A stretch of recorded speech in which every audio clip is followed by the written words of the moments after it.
All right. Hi, everybody. Welcome back to another episode of Excess Succeed. This is Gearface. I am so pleased to be joined once again by Polter. Polter, thank you so much for being That's here. great. It's you. Yeah. We've found a character. I have it on record in writing that you like the character that we're talking about today. We're talking about Bison. Um, this is in contrast to Polter's other appearances on Excess Succeed, where he essentially um, was forced to fill in because no one else played the characters in question, near as I can tell. So hopefully, Polter, this is the payoff for all of your hours of hard work on those characters you don't particularly love. Because I know you like Bison, and I'm really excited to learn about him from you. I'm starting to feel Um, like people don't like me. Handing me non-essays and testaments. What is this nonsense? Listen, it's your fault for being proficient with characters that most people don't take a second look at. And being willing to put up with me constantly pestering you. So really, you brought this on yourself. Um, Yeah. so a couple disclaimers before we get started. As always, oh man, I just realized I had a good lead in about the character we were talking about, but instead I decided to make fun of Polter. I'll probably find a way to do it later on. Anyway, disclaimers before we get started. Number one, we're going to be talking about playing Exceed to win on this show. It's not the only way you should play Exceed. You should and can play Exceed for fun. I recommend that you do. It's a pretty good time. If the lines of play that we're describing don't sound fun to you, don't play that way. You will play longer and probably learn more if you have fun while you're doing it. So play the way that you do find fun, get good that way. Disclaimer number two is that we don't know everything. Exceed is obviously not a solved game. Um, for brevity's sake and kind of for conversation's sake, we'll often be saying on this show, always do this, never do this. Take all that with a grain of salt. Just because we're saying that doesn't mean it is always true. Find your own lines of play with Bison. Tell us why we're wrong with our evaluations of these cards. I know nothing. Polter knows some things. He's the one who will come after you in the comments, not me. But yeah, all that aside, Polter, please tell me a little bit about Bison. I mean, there's a lot to say about Bison. The guy has been in like every Street Fighter game, even the ones that he's like canonically dead in. Oh So I'm yeah, kind of impressed by his track record, to be honest. his longevity, also his fashion sense. Makes a red leotard or a red like one piece suit work pretty well. He's Has got a nice the dictator cap that's going on, the one oh that yeah, you just expect to see in any sort of evil regime. of course, yeah. Fun fact actually for people watching at home. And I know now we have like a sort of like a multinational audience in Breakfast Club because some folks from different communities are coming in. In Japan, Bison's actually known as Doki Doki Panic. Yeah, So we kind of shortcut that by just calling him Dictator. Or Mike, which is what the M is short for. yeah. Not to be confused with Vega, who is known in Japan as the Lost Levels. And he's commensurately much harder to play. Yes, yes. Yeah, so Bison is sort of like the perennial, archetypal, iconic Street Fighter villain. They've done a lot in more recent installments of the game to try to recapture the spirit of this dude. But I feel like if you ask somebody on the street who the Street Fighter villain was, they would say, "Why are you talking to me? Please go away." And then if you continued to pressure them about it, they'd probably say Bison. Eventually. Yeah. Everyone knows who M. Bison is. My mom knows who M. Bison is. Yeah, I feel like he's maybe not like Mario, Donkey Kong, or even like Ryu or Chun Li, but like as far as iconic Street Fighter characters go, he's pretty high up there.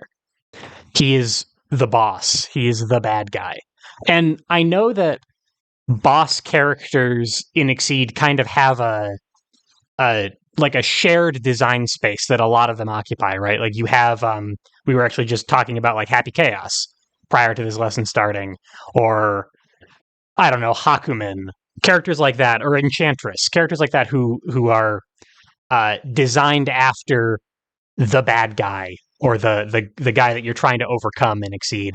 Is that true of Bison as well?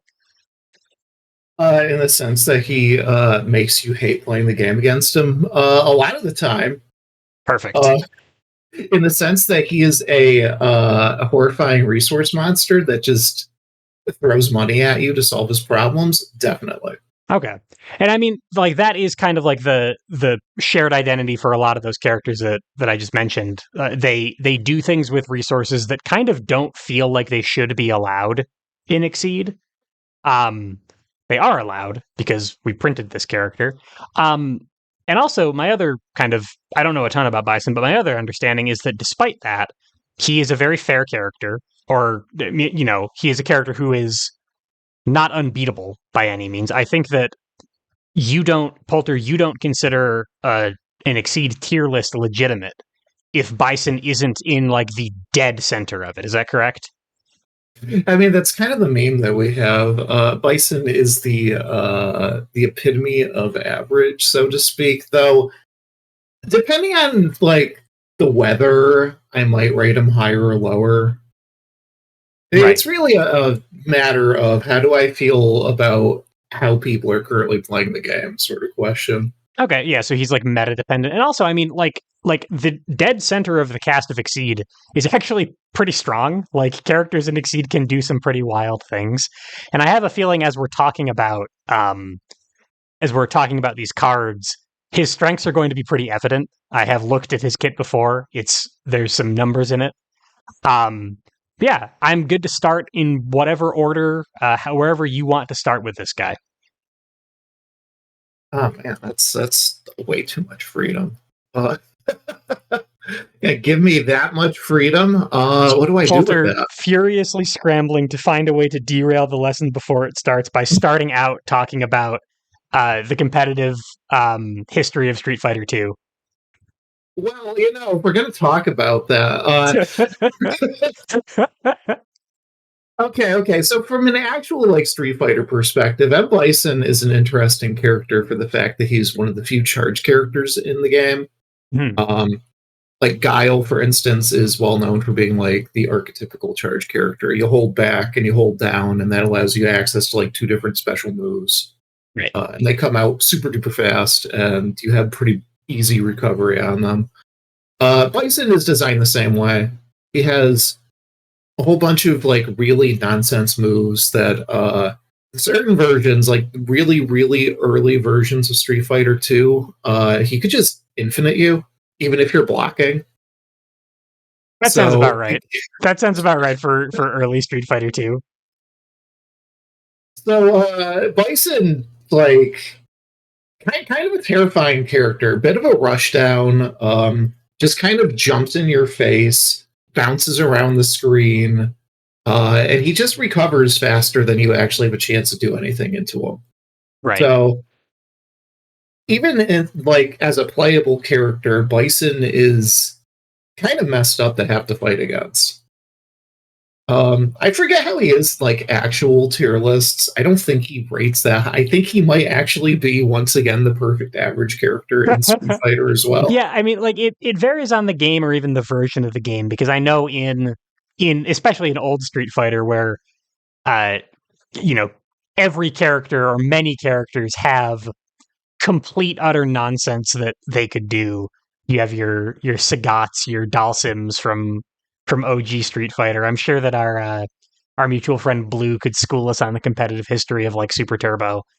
Um, but in basically every Street Fighter game, Bison um, feels threatening, right? I feel like that's the vibe I get from him is that he's here to kill you as thoroughly as possible.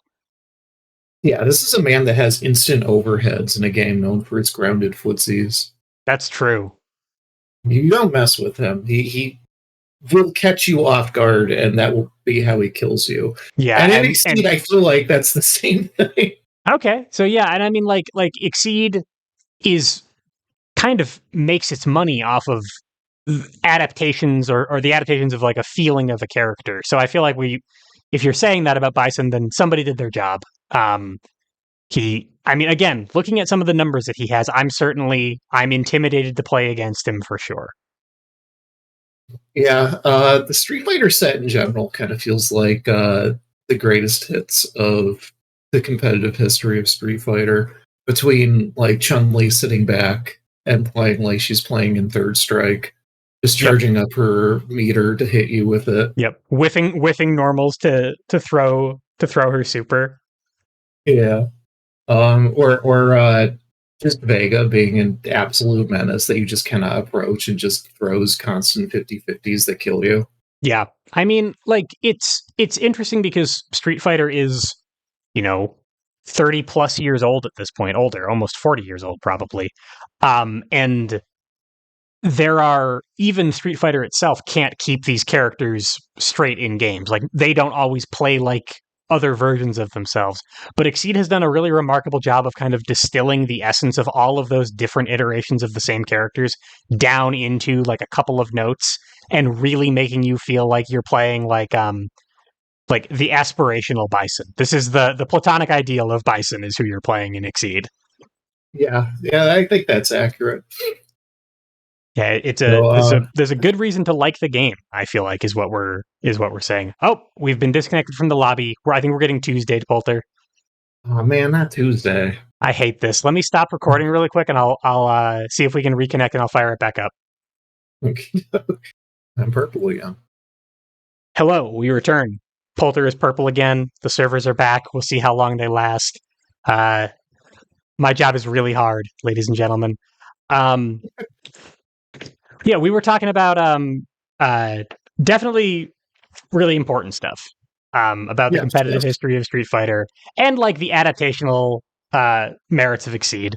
I feel like that's circling close to the topic at hand, which is M. Bison, the Exceed character. Do we want to talk about him at all, or shall we just keep on riffing? Oh boy, I mean, if you give me some time. Listen, if you wait long enough, the servers will just go down again, and we'll have to kill time. So either we sprint through it before that happens, or we just while away the hours until the servers stabilize, and then we do the lesson. So my first look at Bison was back in the early '90s on Street Fighter 2 on the Super Nintendo. Yeah. And then there was an important video game magazine that introduced you to goth subculture, and we're embroidering the Poltergeist expanded universe at this point, the cinematic universe.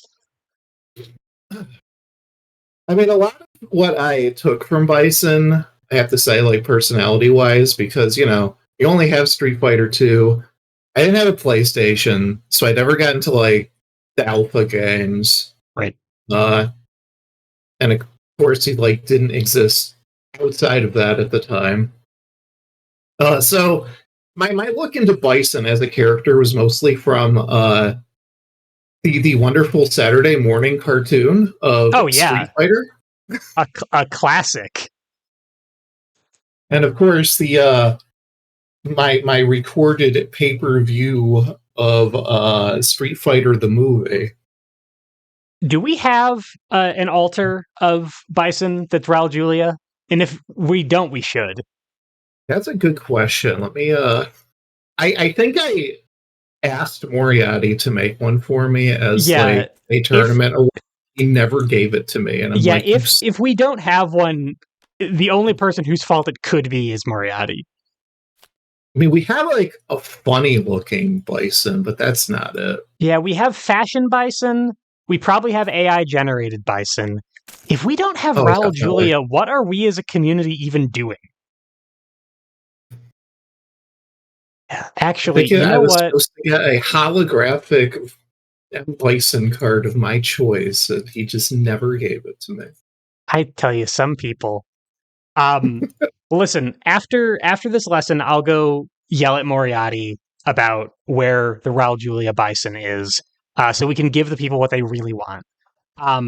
In the meantime, I guess we should probably explain to people how to play him so that when they get the Raul Julia altar, they can like make use of it.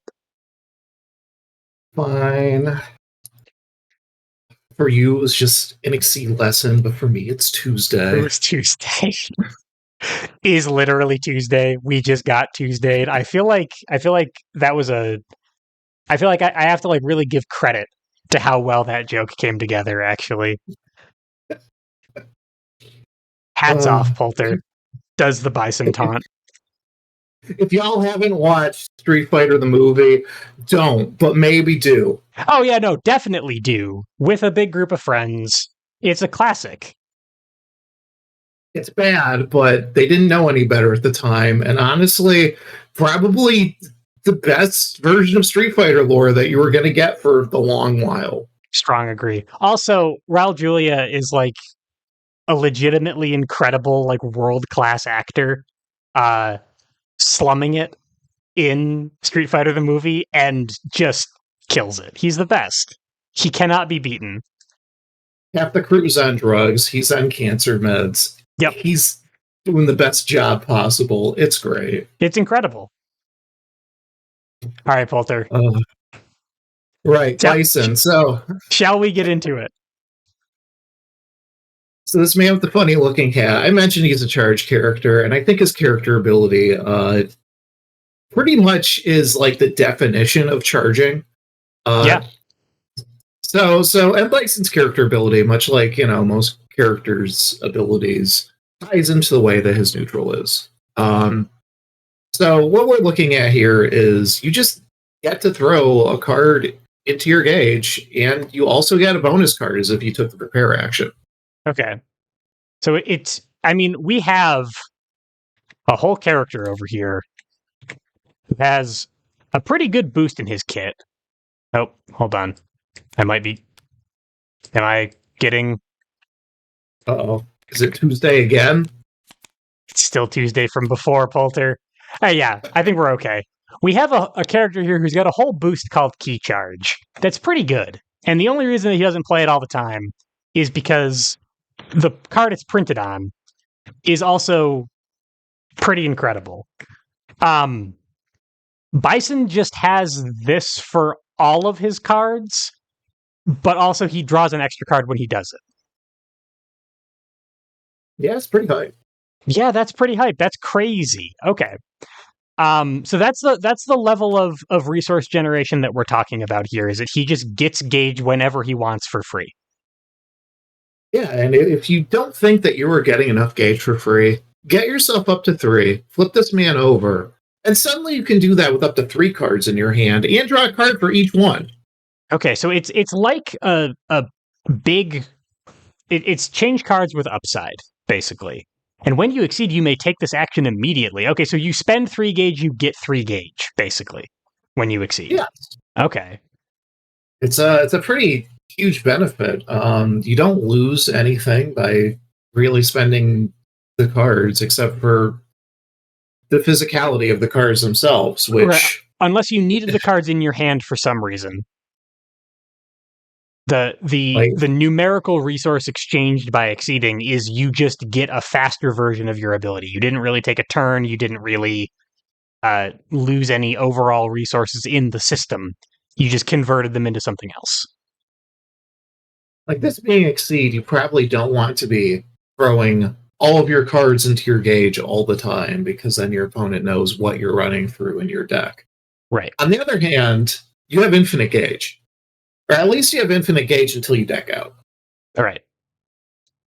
Okay. So, and like, as far as exceed problems go, that's a pretty good one to have. I would love to have just as much gauge as I want forever. Do you often exceed as M. Bison? I can't really see a reason why you wouldn't with this as your ability. I guess the question of often is not particularly, maybe like every like 2 out of 10 games, maybe. Okay. And I think that's mostly because of the part I mentioned. You're throwing options out of your hand into your gauge. Your opponent knows what options you're throwing in there. And as we'll find out, Bison doesn't need that much gauge to do his thing, but he does need enough. Okay. Okay, so the value proposition put forward by this ability, this Exceed ability, is that you can hyper accelerate your gauge generation. Um, if you don't need that, if you don't even want the temptation of it to just dump everything into your hand, from your hand into your gauge, you could probably just get by on your front side. It sounds like. Yeah, unless you're going for a very specific sort of play plan. Okay. But you're really starting to become vulnerable to things like reading or your opponent having reversal attacks. So you need to have ways out of that. Okay. So the the more things that are in your gauge, the more. So all right, like I'm playing Ryu, you're playing Bison.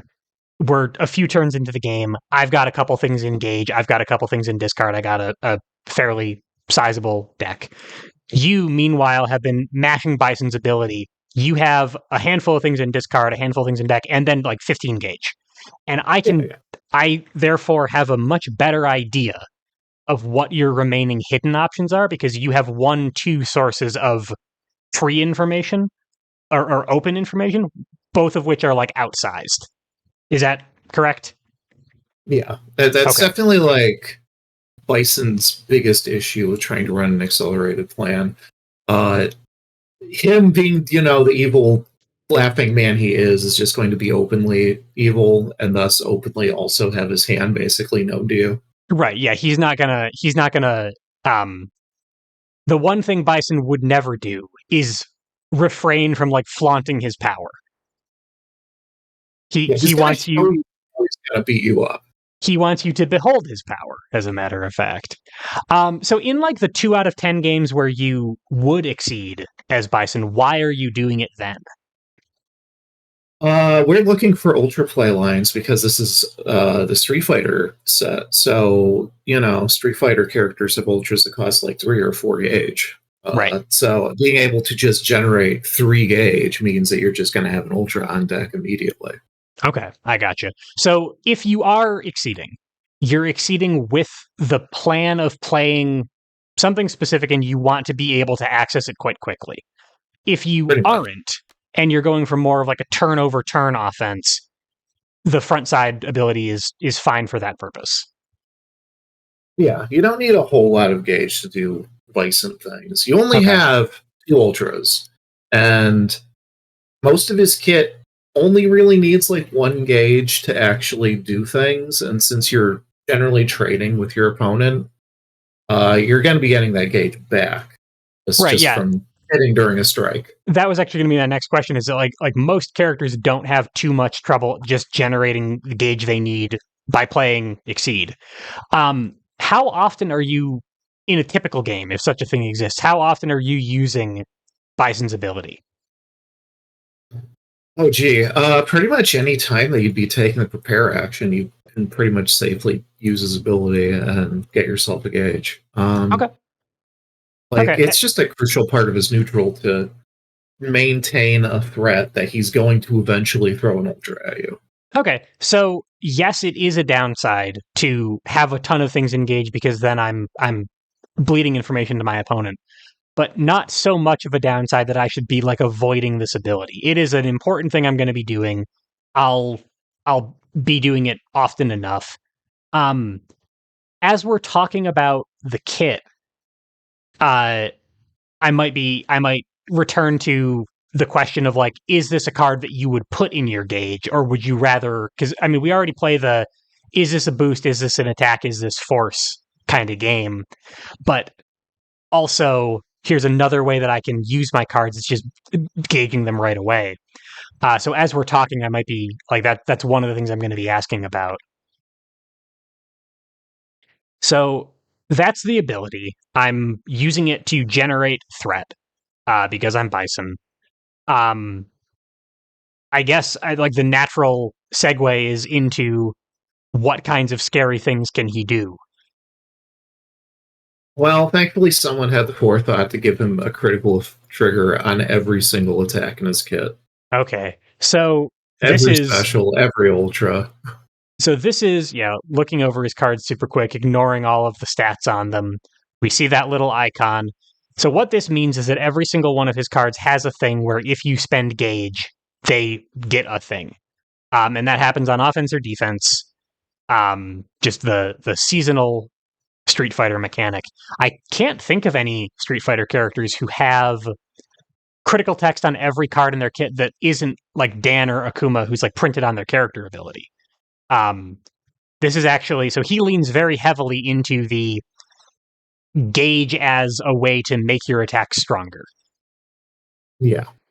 Okay. It's very similar to gosh, let me think. Akuma only has, I think, critical triggers on 4 specials. Vega, I think, is similar.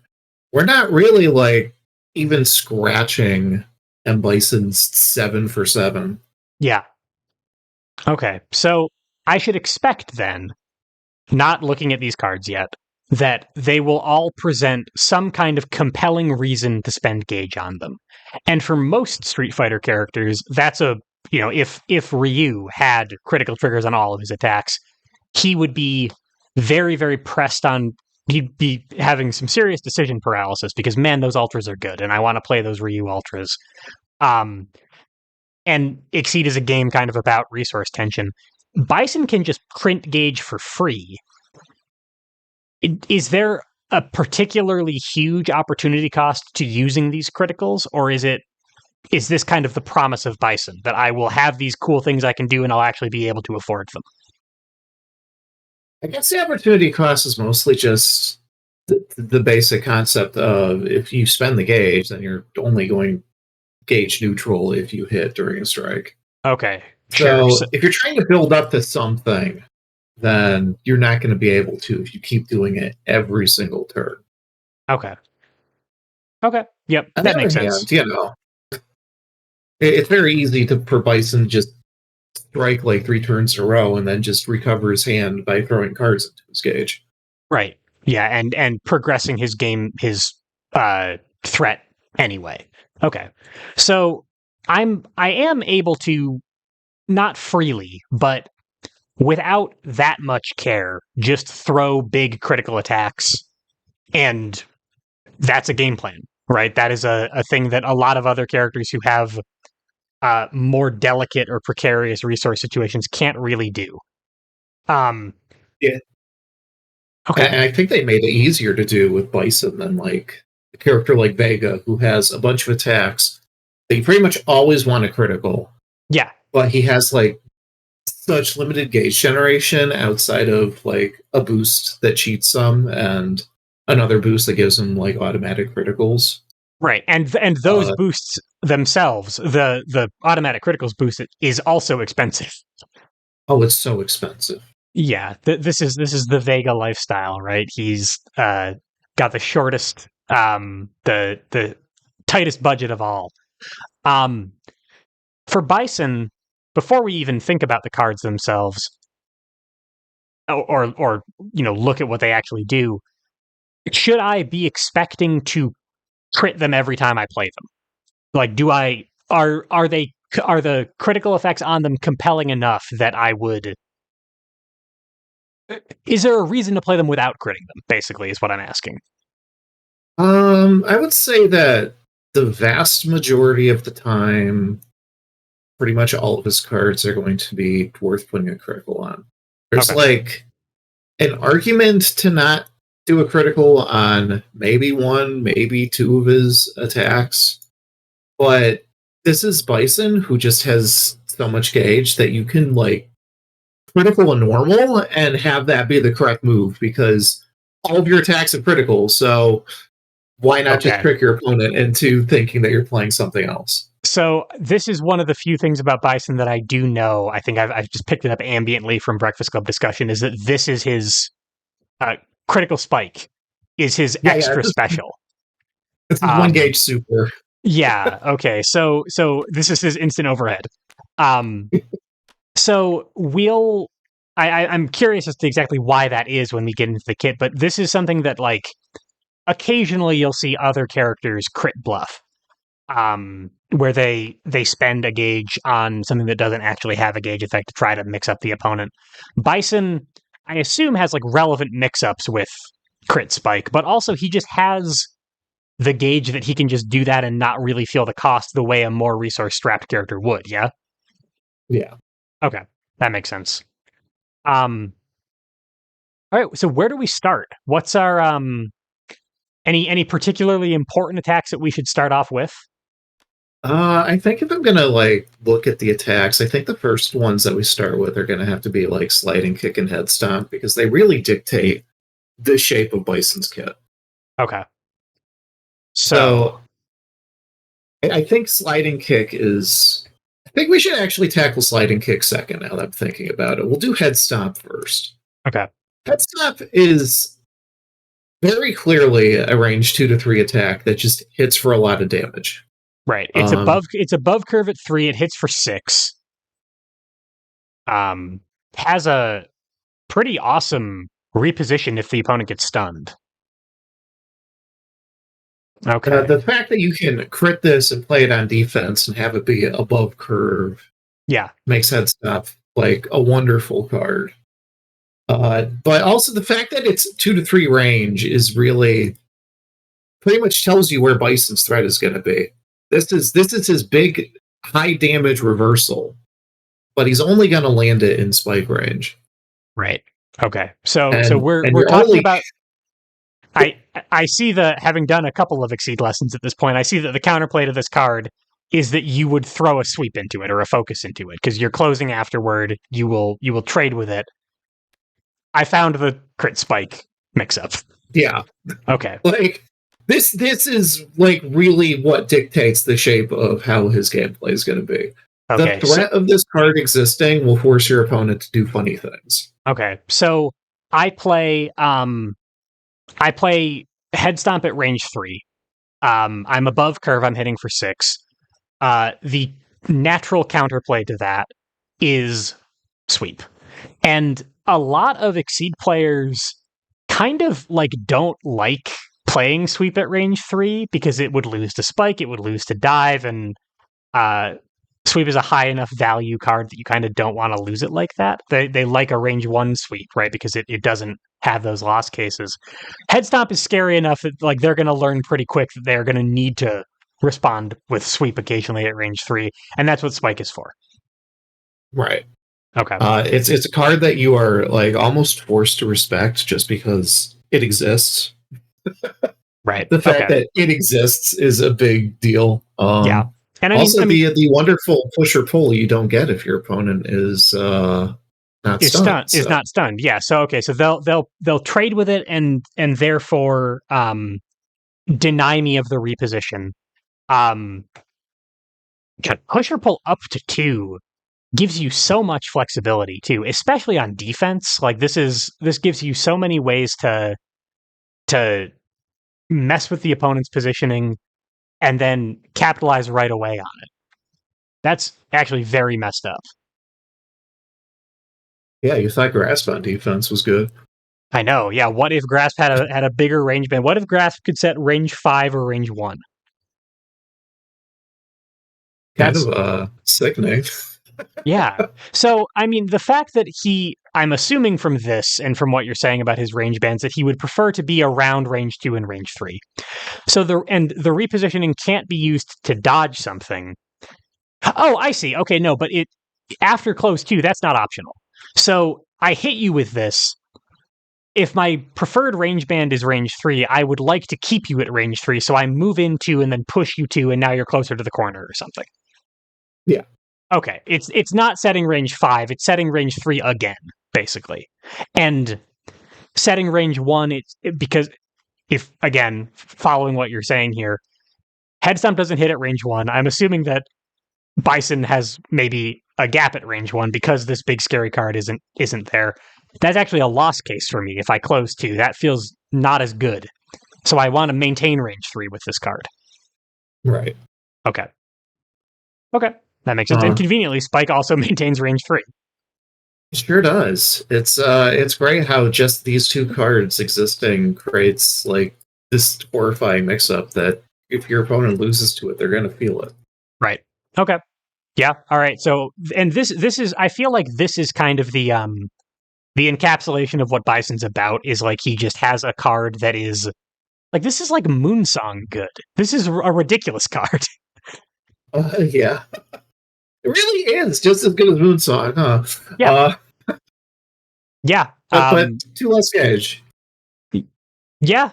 And I mean having and Moonsong, for people who don't know, is a 3 gauge ultra. It's on Jin. It's a pretty good card. I can just do this. That's what Bison's about. As we go through the rest of his cards, should I expect a similar level of like, holy crap on them, or is this kind of the standout? That's a hard one to answer. This one definitely like is the one that everyone knows, the one that everyone fears, the one that definitely like stands heads and shoulders above everyone else. But I honestly, this is one of those cards that you don't actually play that often. You're going to be playing the rest of them, and the rest of them do so much horrible, awful things Right. that your opponent's going to really hate the fact that they decide to respect this and not everything else. Okay. So the fact that this card exists, like you were saying, I don't even need to play it that often because they're going to be afraid to lose to it. Yeah, and it's not one that you really want to lose to. Yeah, it's the same reason you don't want to lose to sweep, right? Losing to something and taking 3 damage feels very different than losing to something for 6 and getting repositioned into a range that my opponent likes. Okay, yeah, no, sold. That sounds really messed up. Shall we talk about the boosts and the attacks at the same time, or should we just go straight down the attacks? Oh, I think for this instance, we definitely talk about the boost because this is really like a devil's bargain that you're getting here. You either get this really amazing attack or you get your best boost. You don't get both. Right. And this is by far immunity, your attacks are critical. Okay. By far your best boost. Not having to spend gauge on critical is a great way to, save yourself some turns and also empty a bit out of your hands that you can continue taking your character action and not have to overfill your hand. Okay, so that's interesting. I was thinking about this in terms of you wouldn't want to you wouldn't want to overfill your hand because your cards are good, you want to play them and get value out of them, but also that's more information you're bleeding. You actually have to be careful with your draw. I didn't think of that. Naively, I'm over here thinking, well, Bison has so much gauge that why would I care about affording my criticals? Like I can see Guile or Vega or somebody else or Dan or somebody else who has a crit discount boost as really needing that. But Bison just prints gauge forever.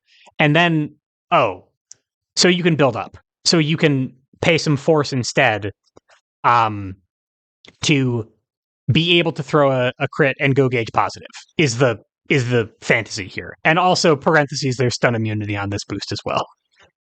Yeah, the stun immunity also forces your opponent to have to play neutral with you, and if they still refuse to play neutral, you just get to throw more cards in your gauge. Hell.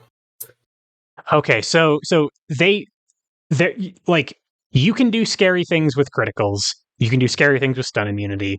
They can't really move around this. If they try anything cute, you're probably still advantaged. Like stun immunity is very hard to overturn. And you can use that opportunity of them sort of flailing around to just be like, cool, I Bison prep. I add something to my gauge and now my advantage is even greater. So I should expect them to try to defuse this somehow, because it is so scary.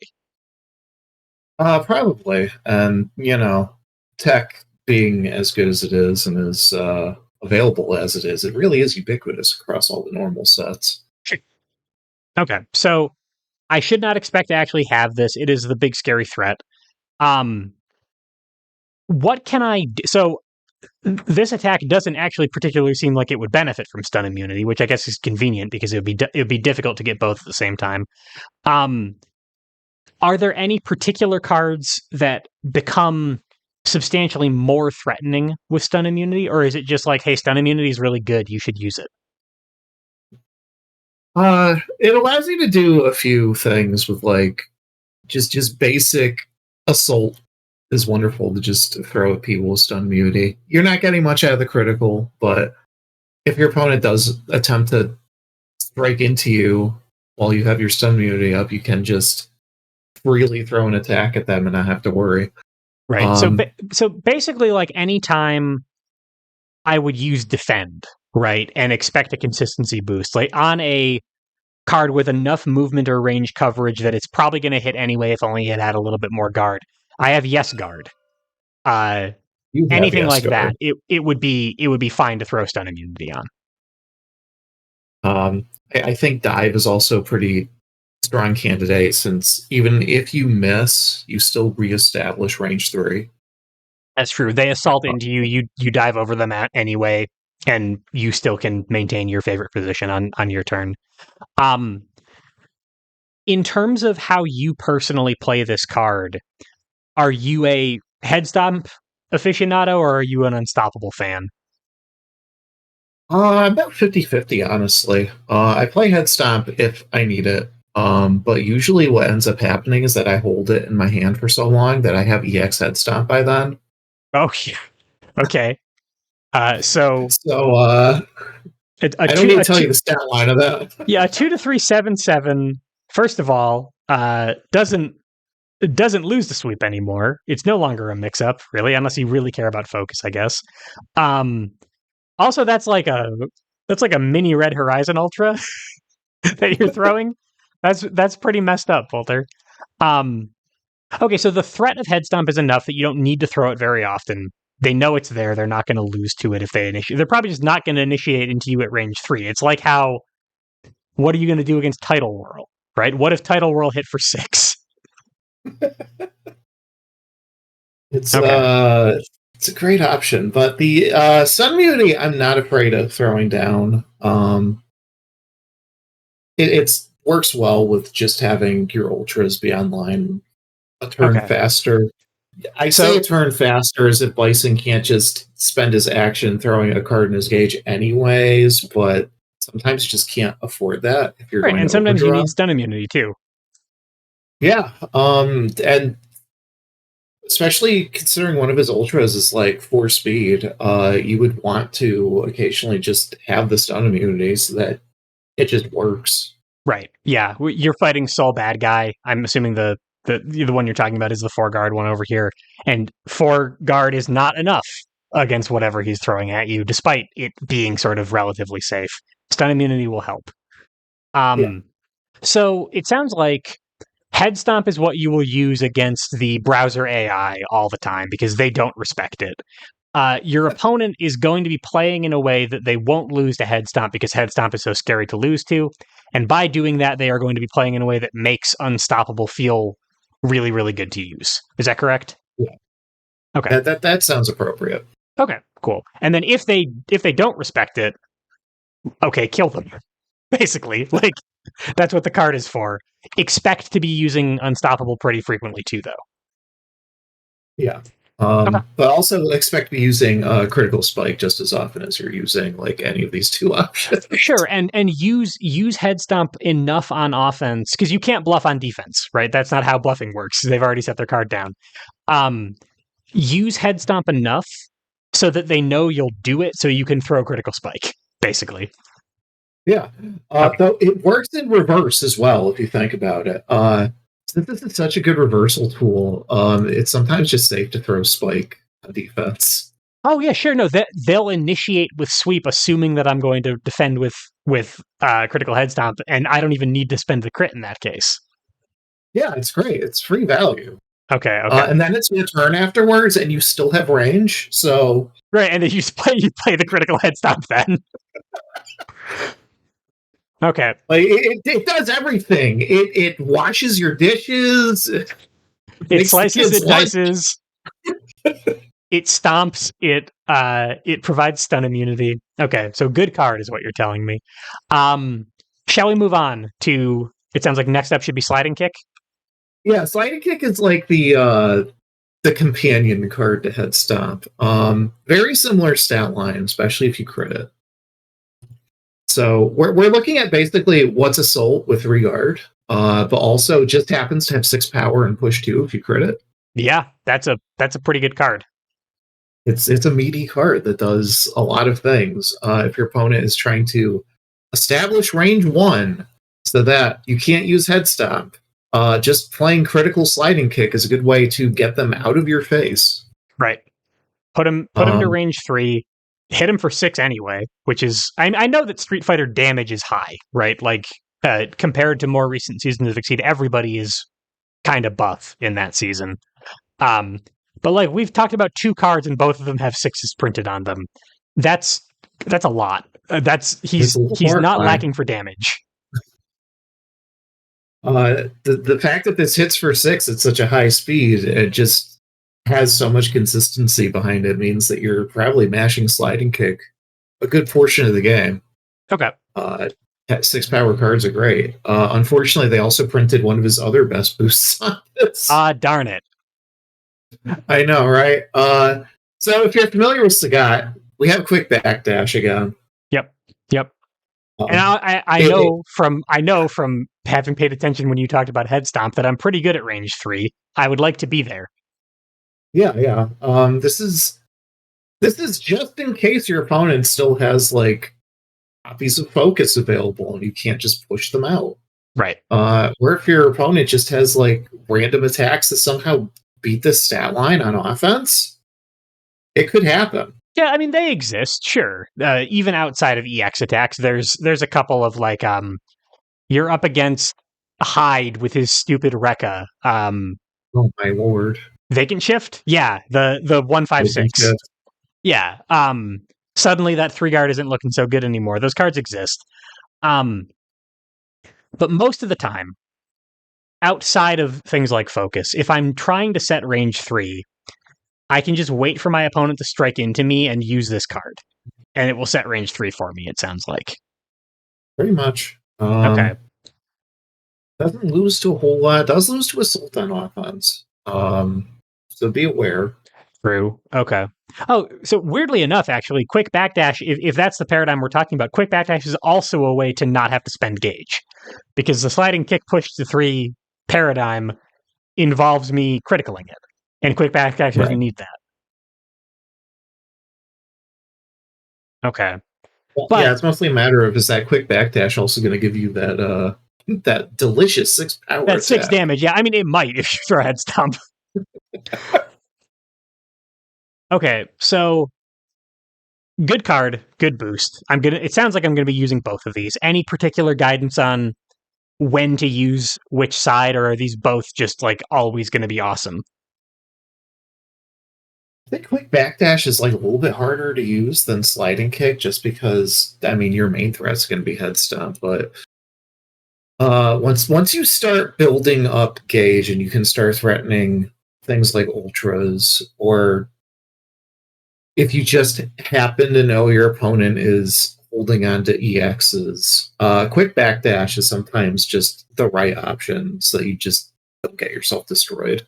Okay, and I'm assuming after you set range 3, what you're doing there is striking most of the time. Almost definitely. You have your mix-ups available. Use them. Right. You're good at range 3. Okay. Seems pretty straightforward. So sliding kick is the one that will present itself as an opportunity to use more often. But quick backdash is something that I should consider as being like, hey, when you need it, you're going to really wish you didn't spend that sliding kick. Yeah, pretty much. I've definitely landed a sliding kick into a focus and went, wow, I do like the damage, but this is bad for me. Right, yeah, I wasn't expecting to still be at range 1 here. Okay. How about Devil Reverse? Devil Reverse is I want to say like the third part of the paradigm. So head stomp is your 2 to 3. Sliding kick sets up your 3. Devil Reverse also sets up your 3, but at a funnier range band.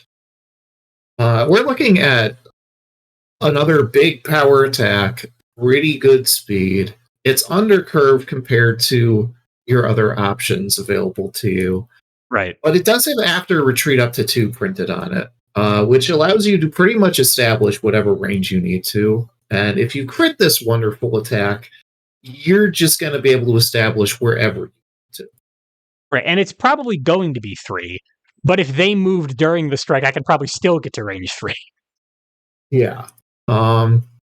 the fact that it has such a huge band on it also means that you can play it as an evasive option, which sometimes Bison needs, especially at range one. Having evasive options means that you can bait out those wonderful sweeps that your head stomp ends up losing to. So Right. Sure. So I would either leave and then choose not to back up to maintain range 3, or I would get out of the corner and then back up a little bit. Whatever I needed to do. I mean, even if you have to set up at range 4, that's still time for you to just start throwing things into your gauge. Right, because far away, a lot of characters don't really have very much that they can do either. This is the first card that we've talked about that doesn't have stats when I crit it. Like, this is a mid speed. It will always be a mid speed. It's a pretty fast mid speed. It's not particularly unsafe, but it would lose to cross at range 2. It would lose to grasp and cross at range 1. Do you find yourself in the positions where you're? I mean, I've played dive to get out of a corner before. I'm down with the idea of a defensive mid speed like that. That is not terrifying to me. But are you willing to just use this to mitigate your worst case and leave? I'm asking Yeah. partially because I'm looking at the bottom of this card and I do know this boost by reputation. Yeah, I like this card a lot for both the power value and just the fact that this is pretty reliable. I don't care too much if my opponent beats me with grasp most of the time. And if they beat me with a cross, well, that's fine unless they have fireballs. I mean, they're not going to be that threatening to me, and I can do my setup. Right. Okay. So this is really a card that's just like, oh, you're striking into me, and I just kind of back away. Right.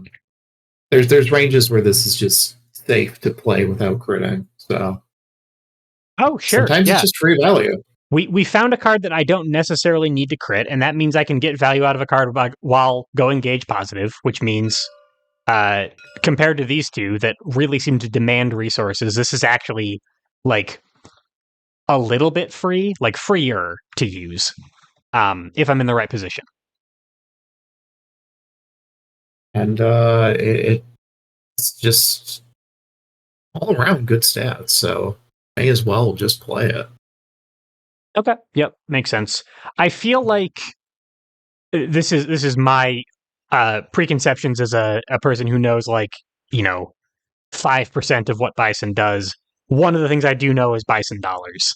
So I feel like I've undervalued this card when I've been looking at it because the boost on it is so like, even when I was a complete Exceed novice, I was like, huh, you're getting a lot out of that boost, aren't you?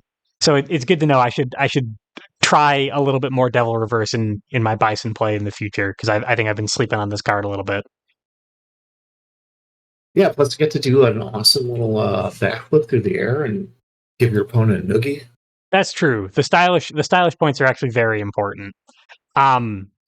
Stylish is a different boost, actually. We should be clear about that and not confuse people. Bison is not Sea Viper; they're different characters. Man. Similar range bands. True, actually, yeah, has some overlap. That sounds like a fun matchup. Tell me a little bit about Bison dollars, though. This is a card this is a boost that I know again by reputation. Oh boy, Bison dollars is so memey that I had to put a soundboard clip for it on the server because it's wonderful. Anyone that doesn't know, this is a reference to the Street Fighter movie, which we've already said like before. Hey, listen, audience, you thought we talked about Head Stomp first because it was the most important card in Bison's kit. That's not true. If you remember, we talked about the Street Fighter movie before we talked about Head Stomp. That's more important. Bison dollars is like top 3, top 5 moments in that movie, I feel like, Polter. Oh man, I don't know. That movie has so many moments, but I would have to say it's up there for most memorable. It rules. That and like the Tuesday speech. It was the Tuesday speech. There's Change the Channel is a classic. Um, Guile's big motivational speech gets a lot of play, but I feel like Bison Dollars. He's a dictator. He's trying to take over the world. He's going to implement his own currency. They're called Bison Dollars. I'm not going to explain the joke to you people. Go watch the movie. It's great. So in terms of Bison dollars, this man is trying to hold the bank's ransom, and so he's going to hold your opponent for ransom here. If your opponent happens to have more cards than you, then no, they don't. You get to have more cards with them, and you get to do your character ability at the same time. Okay. It's wonderful. So overall, this draws you 4, right? You draw 3, put something in your gauge, then you draw 1 for end of turn. It's a lot of value. That's crazy, right? Like when I'm thinking about what a typical character's resource game looks like. Then I look at Bison's ability over here, where I'm already drawing 2 and adding something to my gauge. I guess what I'm saying is okay, 2 things. 1, Bison Dollars is ridiculous, but it's 2 cards more ridiculous than what Bison's normally doing, even if it's like 4 cards in a gauge more ridiculous than what other characters are doing. On the other hand, I should probably never, ever, ever, ever put Devil Reverse into my gauge with my ability. Is that correct? Oh, yeah, definitely. I mean, if you have Bison Dollars, you use the Bison Dollars. Yeah, and it's not actually that difficult to have fewer cards in hand than the opponent most of the time, in my experience. I'm not sure if that's like some Bison counterplay. Can you actually deny Bison this boost? Can you keep him from being able to use it? I don't think on purpose.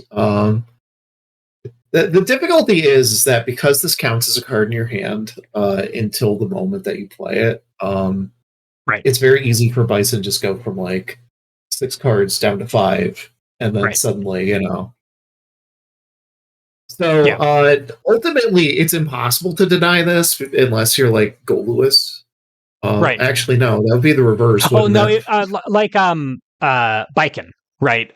She's constantly keeping her hand size below 3 to threaten Hiragi or something. You might have some difficulty then. But most characters like to have a healthy hand size. So the chance of like actually denying this are almost 0. But of course, then you're looking at overdraw Bison, and you don't want to overdraw for the bank of Bison. That's just right. Of course, yeah. You're bleeding more. You're bleeding more information that way. So the optimal time to play this is that you're at 4 cards, your opponent is at 4 or more cards.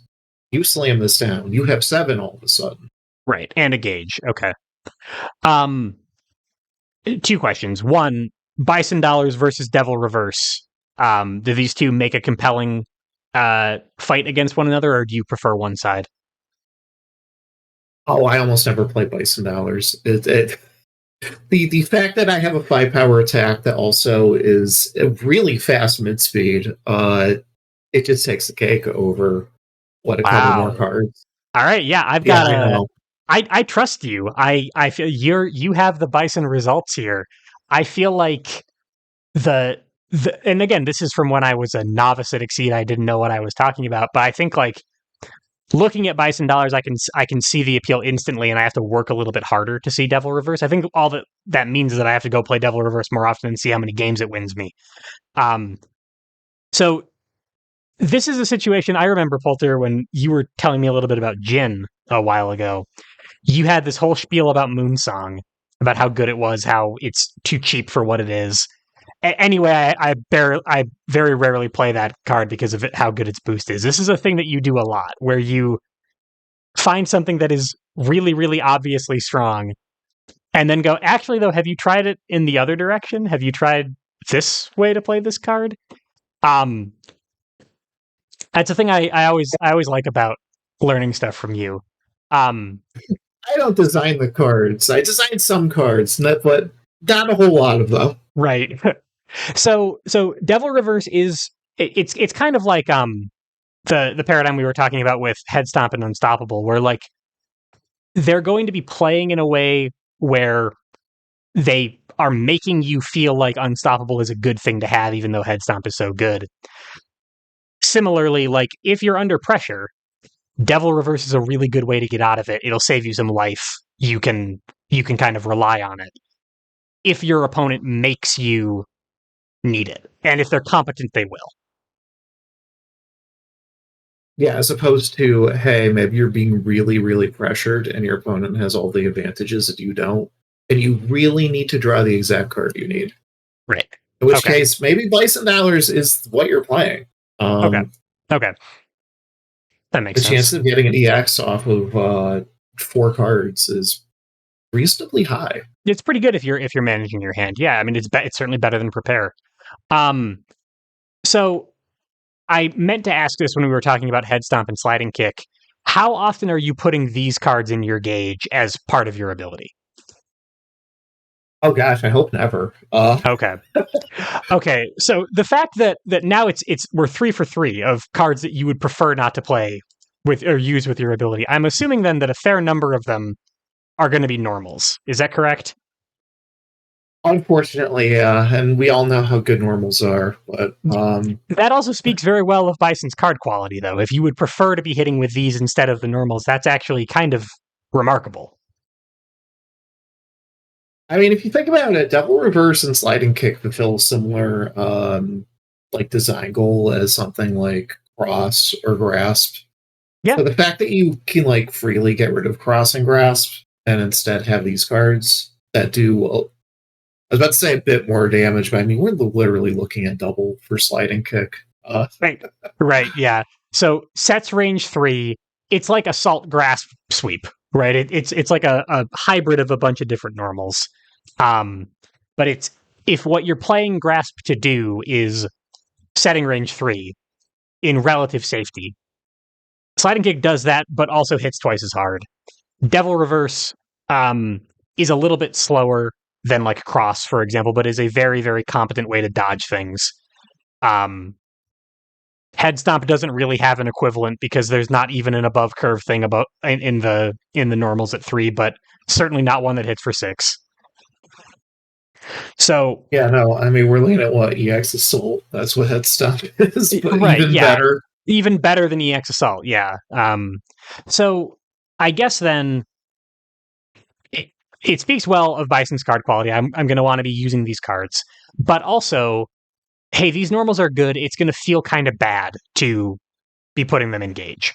Maybe when we get there, or once we close out all of his cards, we just talk about like how exactly to decide what goes into gauge.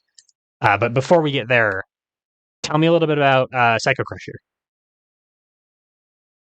Psycho Crusher is a funny card. It's I don't know if this is literally the first shape of its kind, but it's the kind of shape that has a huge rage band, but it doesn't hit at range 1 unless your opponent's in the corner. Right.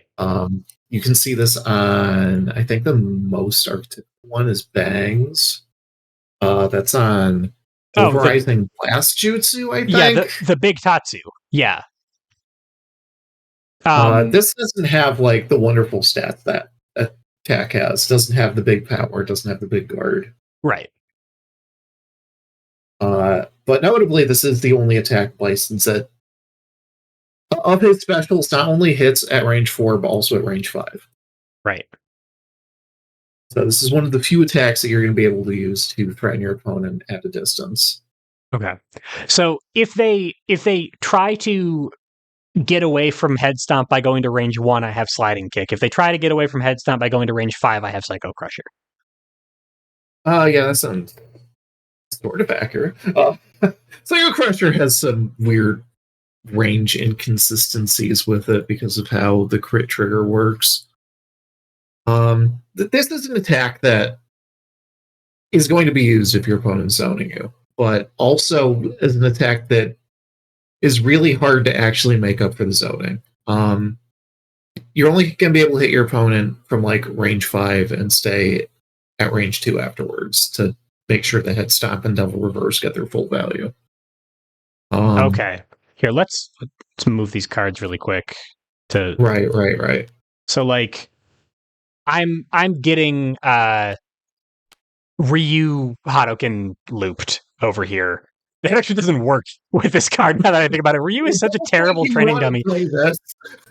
I don't know why I always use Ryu as a training dummy because he never actually does what I want him to do. I'm fighting Ken, right? Yeah.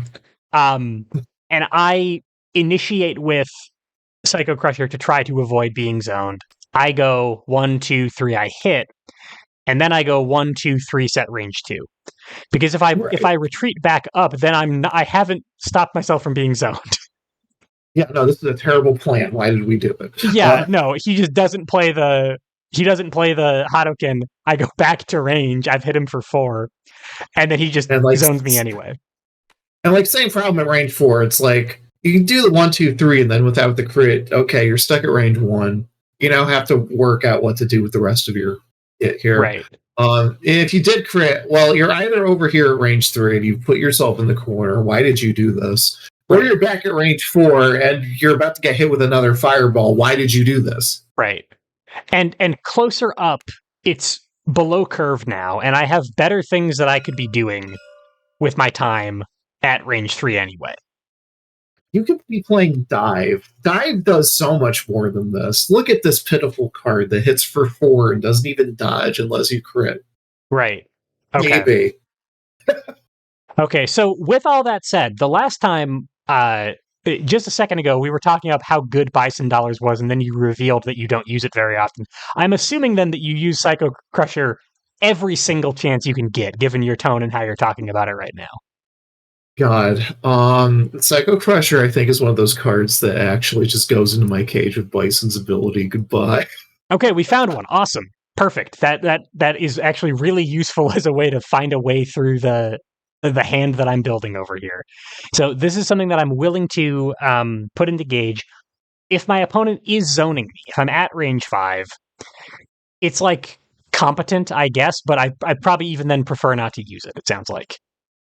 I think you just prefer to use the lock action at that point. Like, this is... It has so many lost cases. It's so obvious when you're playing this. Right. Or you're playing it close up and it's just worse. It's so miserable. I don't know why it's designed like this, because out of all the attacks that Bison has, Psycho Crusher is probably like his most iconic move, and for whatever reason, it just sucks to play and exceed. That's a shame. Okay. It's like, because it's crazy in like what Super Turbo, where you just become a giant burning hitbox. Yeah, you just turn into a missile and fly across the screen. Yeah, no, it's definitely the Bison attack. It's the one that if you haven't played Street Fighter, you've probably seen. You know, he turns into a weird spinning drill thing. It's awesome. Okay, like it does knockdown. It does big chip damage. I don't know where that is here. I guess I sort of know where that is. It's kind of represented by the crit trigger, right? Like you're hitting your opponent, you're drilling through them, right? You're getting and then the card because they're blocking you. Yeah. Okay. So if I put, stun immunity onto it or something like that, it still has that unfortunate range band, like range 1 issue. It doesn't really sound like it's particularly worth putting a defend or an unstoppable on to increase its consistency. There's not really a huge point in using this close up, it sounds like. I can see like a scenario probably like identical to this, honestly, where you play it and then you do the hit trigger to go to range 3 and you like dodge a focus. Okay. And that's like the one scenario where I would see playing it up close. You're at range 3 now. You have an extra card. Your opponent is like any closer to the corner other than like the 3 middle spaces. You probably don't play this at range 2. You're just gonna run into the exact same problem kind of no matter where you are, just because the exceed board is not that big and the movement stats on this are so crazy. You will run out of board to a slow, or you're so out of range that it's what are you gonna do? You should have just taken the sweep to the face. Right. Right. Okay. Makes sense. What about Psycho Power? Oh man, Psycho Power is one of those boosts that I want to consistently land, and then the moment I get like the gauge for it, I'm suddenly spending all that gauge on Ultra, and I went, why did I boost this? Right. Uh, Okay. So, all right. The way this works, this is a passive effect. It's constantly being checked. I boost it. I play a 3 gauge alt with a crit. I spend 4 gauge. I now no longer have the 5 gauge I did a second ago. This is effectively a +1 power boost at this point. yeah, that cost you 1 force to play. Right. Okay. Okay. Not So sure why I did this, but it's fine. if I'm not using it on an ultra, though, it does represent a huge amount of power. Um, if I have the gauge for it, and I can have the gauge for it because I'm Bison and I generate a ton of gauge. Um, in practice, does it just not really work as well as I want it to? Psycho Power is one of those things that's really dependent on your deck order more than anything else, because if you draw like all your head stomps early, or like any of your ignore armor buttons early, or you're like just out of assaults, suddenly you just kind of have this boost that sits around and you have to risk it on like below curve options. Hmm. Or What blockable you want to be, options. yeah, Yeah. like you want your opponent to get hit by like +4 or +5. You're probably not always getting +5 off this, but even if you get like +3 at the minimum, this is Right. worth boosting. That feels okay. And I mean, like, on the one hand, you know, deck order being a problem, or deck order being a factor, rather, might be a mitigation. But Psycho Crusher not being a particularly useful attack means that it seems like it's like relatively uncontested as a boost, except that I can also just put it in my gauge and it might be more useful there. Is that kind of more often how you see things happening? Pretty much. Like this is a boost that I see threaten endgame scenarios most Mm, often. okay. Okay. So if I see Psycho But Crusher in my hand early, it's probably going to gauge. If I see it later, I might be thinking about using Psycho Power. yeah, Assuming we're assuming I have good looking. things to threaten it with, rather. Yeah, we're looking at like you're halfway through your deck. You have like 3 or 4 cards in your gauge. You have something threatening like slide kick or head stomp. You're at the right range for it. Uh, you can play Psycho Power, turn one of your specials into a basically 1 force ultra.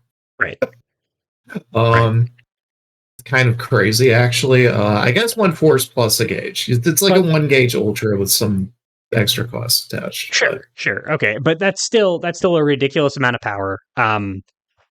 If I can, you just listed a lot of clauses to that, right? Like there's a lot of things that need to go right to make that happen.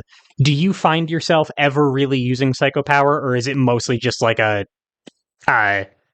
if the situation falls into your lap, you do it?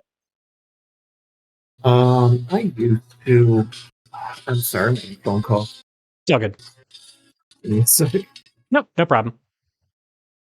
Sorry about that. That's Ironically, that's scheduling updates. all good. Are you trying to sell? Are you still? Excuse me. Are you still trying to sell that chair? No, no. Gave it to a nice guy that apparently came from New York, is a baker, but a gluten-free baker specifically. Um, I don't know why he needed a computer chair, but it's fine. I commented on their Mortal Kombat tattoos, and they started talking about me if I was gonna see the new movie or not. And anyway, Walter, you lead an interesting life. Don't worry about it. I can cut all that stuff out. We can hop right back into it. Um, my all right. life is exciting at times. If you gave me like a whole hour just to talk about like just a random event from my life, I would. It would be Oh yeah. great. No, that sounds about right. That'll be the follow up to Access Exceed. Is just I interview you about random nonsense. Yeah, yeah. I mean, we can still have like Exceed playing in the background or something, just so Yeah, no, that you know, you know what we do is we just hang out in a Monday lobby where no one's playing Exceed except Avosonian. Yeah. and just Uh, talk then and record it. so yesterday, I don't know where he went. It was the Oatleo lobby instead. So Oh yeah, no, yeah, no. I feel like that's enough of a commitment every week that I'll give it a pass. Um, yeah. yeah, so we can hop right back in. I'll just say something like the following: Hey, we're back. We were in the middle of talking about how psycho power seems like something that you kind of have to have a whole lot of different situations fall into your lap all at once to find use for it. Is that kind Yeah. of true to your experience? Yeah, I mean, we're looking at having some way to confirm this. So, like, the easiest way to confirm this is something like head stomp, something like sliding kick, just things that work in general. Right. Or everyone's perennial favorite EX assault. Sure. Yeah. Something above curve that will work even on defense. So, and there are some things where a lot of factors have to fall into place in order to play it, and I will then spend the game trying to secure those factors because the thing that I'm trying to do is that big, right? It sounds like Psycho Yeah. Power isn't necessarily that. It's really good if I can get it, but I shouldn't go incredibly far out of my way to find a way to confirm it. Unless you're trying to do some funny shenanigans with like Exceed Mode Bison, because 3 cards that allow you to draw that many cards means you can find the options that you want. Right. And But it's we're basically looking at this making your third ultra. right. Sure. Yeah, okay. And it should kind of be like priced competitively in terms of opportunity with them. Right. Okay. And so if I'm Exceed Mode Bison, awesome. I have the card draw that I can use to find the stuff. I have the gauge where suddenly the +5 power is actually very attainable, probably in a couple of turns. Um, but that is like a pretty significant like left turn from what we've been doing in the game thus far. So think of it as like a second line of play rather than a diversion that I can do easily, unless it falls in my lap. Yeah, I mean sometimes it does. Sure, and then you kill them. And it's great. It's Uh, wonderful when that happens. okay, sounds good. Shall we move on to Somersault Skulldiver? My entire Exceed career until I said this out loud just now, I thought it was Somersault Skull Driver. Had no idea. It's kind of both, I think. Yeah, he's rocketing into you. This is I'm uh making a claim right now that this should be Driver. So I think the funny thing is that this represents his big overhead in the game, despite the fact that Devil Reverse is also an overhead as well as Head Stop. Hey, Um, but I think Somersault Skulldiver is like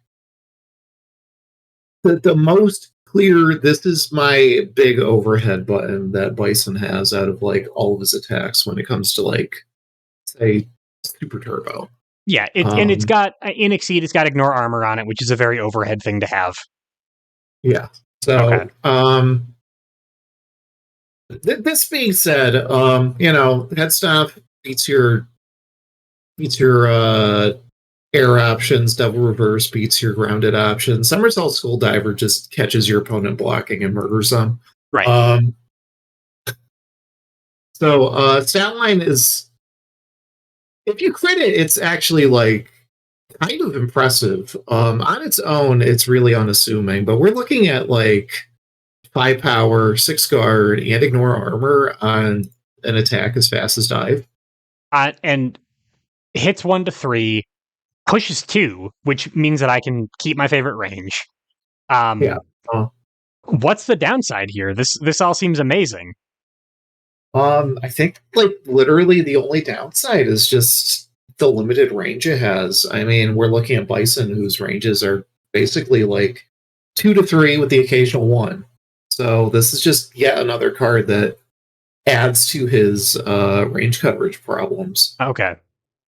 So It's not like it's bad intrinsically. It's just when you put everything together, It's just yet another card that kind of limits what he can do. Right, and it's okay, so head stomp hits harder and is faster. Sliding kick is as consistent, probably hits harder. The somersault is like if I specifically need to call out, if I need to push damage through and they're blocking, that's what it's for. So, hey, this actually seems like a really good way to confirm psycho power. Yeah, all of a sudden you have up to 10 power. Yeah, 10 power ignore armor on a card this consistent seems pretty amazing to me. But it sounds like so it's consistent, it's pretty easy to use, but we were talking about that stuff about sliding kick, and that had a much more glowing Polter recommendation, it sounds like, than this does. Is it still something that you'll use? I mean, I think this exists in the same territory as Head Stomp. It's a card that is so obscenely good that you just want to hold on to it instead of actually playing it. So you Okay. can bait your opponent into playing other options. It's not like this is ever bad to play. Okay. If your opponent's cornered, it's a free hit. They can't grasp it. They can't cross it in certain positions. You initiate, run they assault can't into dive it. over it, they can't assault it. Yeah, so it's basically guaranteed damage. I think the actual weakest part of this entire card is the fact that it advances. It can put you into the corner instead of Right. your opponent. Right. I mean, it puts you into the corner with a little bit of space because you're pushing them to. It's not the worst thing in the world, but it sounds like you kind of would prefer to be, here versus here, right? If this board state feels a lot better to Bison than this one does. Yeah, I'd rather keep the oppression engine going so that my opponent can't just cross out of it. Can't just leave, sure, because then I have to initiate with head stomp. Can you imagine? It's just having to chase down your opponent as Bison is one of the most ridiculous things. Right. So, and I might even have to use my anti-zoning card in that case. So, in terms of what this does, surprisingly stubby legs. Right? Yeah. No, he's an upper body man. So in terms of what this does to my game plan, it's a way to kill block. It's a way to push damage through. I have damage. If I put Psycho Power on it, it's awesome. Any other particularly compelling use cases for this card, or is it just like you'll just kind of mash it? This is basically just the confirmed damage button. You got Fierce, you got Psycho Power, you got Somersault Skulldiver. Okay. It's good on offense. It's good on defense. It's okay. If you don't as have, I said, it just does everything. If you don't have bonus power, you probably aren't looking at it, but you have enough ways to get bonus power that you often will. Yeah, I mean, you already have ways to hit for 5, right? Or more. Right. So it's not like you're dying to play this. It's just nice. Okay. And if you can do something that just beats all the slows forever, you may as well just credit this and send it flying. Right. Yeah. While being consistent enough to deal with all of the fast stuff. Yeah, seems pretty good. What about Shadowloo Intelligence? So this is a funny boost that it shows up elsewhere in Exceed, but we call it aggressive parry instead. Right. It's literally just parry, but if you land it, you also get to strike. And oftentimes this is amazing. Sometimes I accidentally use this in a position where I go, wait, I have no follow-up. Right. It's kind of like it's like tech hit, right? Where like often tech hit is amazing. You completely reverse the pressure on your opponent. Other times an Undernight character would really, really prefer to just be able to tech. Yeah, getting caught with your pants down is not fun. It's like, oh yeah, you can get rid of your +2 speed, and I have nothing that hits at range 3. Right. Oh, oops. So, okay, I do have a parry for that, and I would probably prefer to use this parry if that's the situation that I'm in. Otherwise, get rid of the thing that I know my opponent is holding over my head, hit them anyway, and then continue on from there. Sounds like a pretty powerful game plan. Yeah, I mean, you can use this to get rid of crosses. You can use it to get rid of things like Donkey Kick that are just like pretty fast, but also hit for six. Hit for enough to make like a sliding kick not safe enough anymore. Sliding Yeah, kick outspeeds. That one bang kick. There we go. That's a 5-speed kick. yeah. That'll Um, work. How do you rate Shadowloo Intelligence versus Somersault Skulldiver? um, it's really hard to say that Somersault Skull Diver is anywhere below Shadowloo Intelligence because it does everything. It does literally everything you want it to.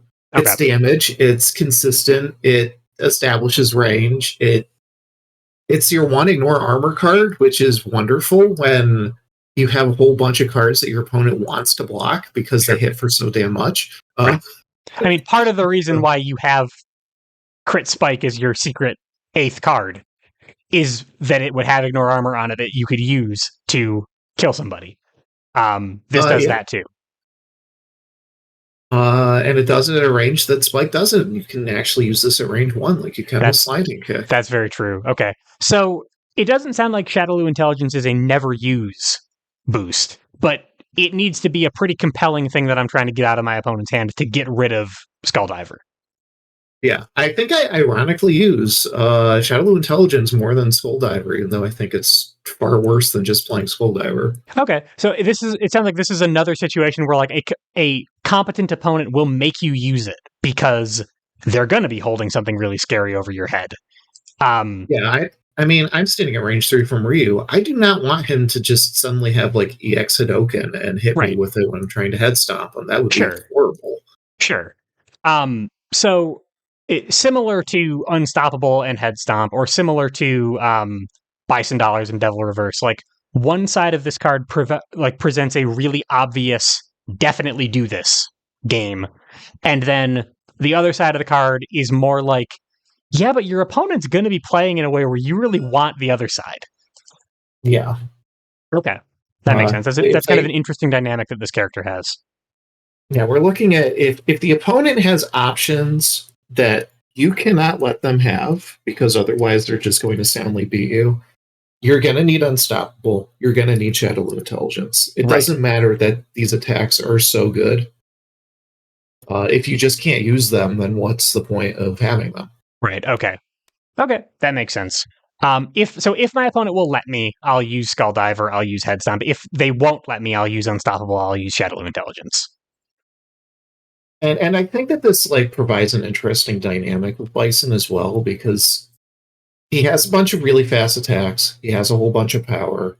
He can pretty much play Rushdown as much as he wants to. But this is a boss character, so he has the control buttons. Right. He can play a control game if he needs to. And he has really good buttons to do it with. Right. If your opponent is making you play those things, you're also giving up some of the rushdown options that you're trying to kill them with. So there's definitely a trade-off there. But you have the flexibility if your opponent is holding those things over your head that you just can't deal with otherwise. You have answers to that too. Okay. So we have some pretty compelling ways to spend gauge on all of these crits. Well, okay, all of these crits. Yeah. We have some pretty solid utility boosts, a couple of very, very mean ways to generate threat and safety. And then we have 2 ultras that I also know by reputation because they're both pretty messed up.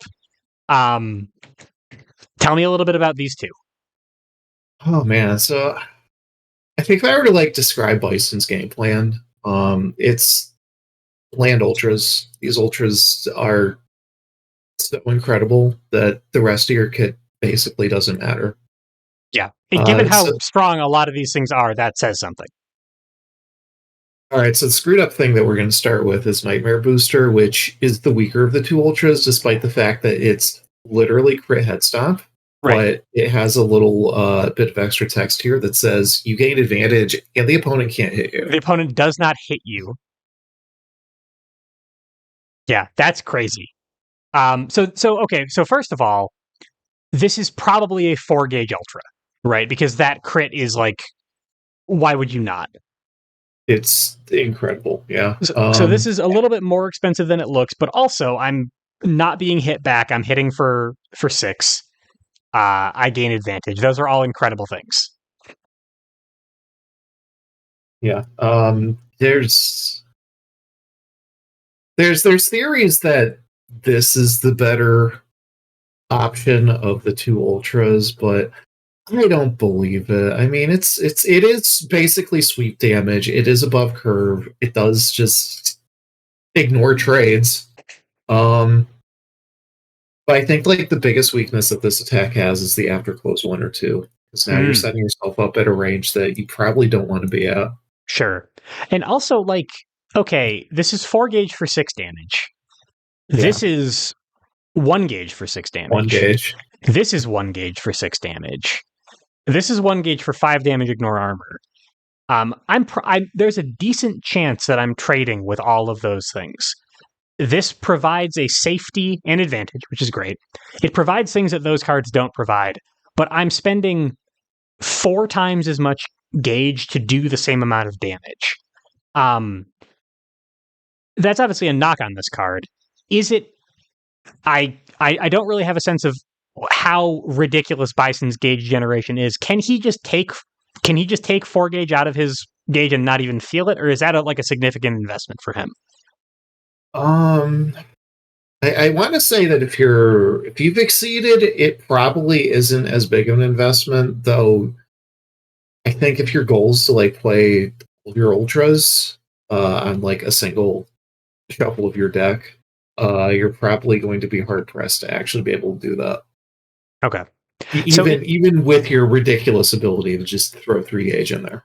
Okay, partially because it's going to take a little bit of time to do all that stuff, partially because all of these other great ways to spend gauge. But also, like, if I do that, I'm paying 4-gauge to do 6 damage. I'm aggressively going through my deck to do it. It feels weird to think that Bison could ever run out of damage. He hits so hard. But is 6 enough to justify the gauge cost on this thing? I would say if you're playing this purely for damage, I don't think so. But if you're playing this to establish the advantage and to just basically burn your gauge to play a very strong threat, then it's 100% worth it. Okay. So it's a lot of gauge, but this is such an easy card to confirm. Even if you just do something silly like just throw like Fierce on top of it, suddenly just becomes something you could probably play for like 3-gauge on defense. Right. Yeah, you don't even need the crit at that point. And hey, you're gaining advantage anyway because it's like crit head stomp in that situation.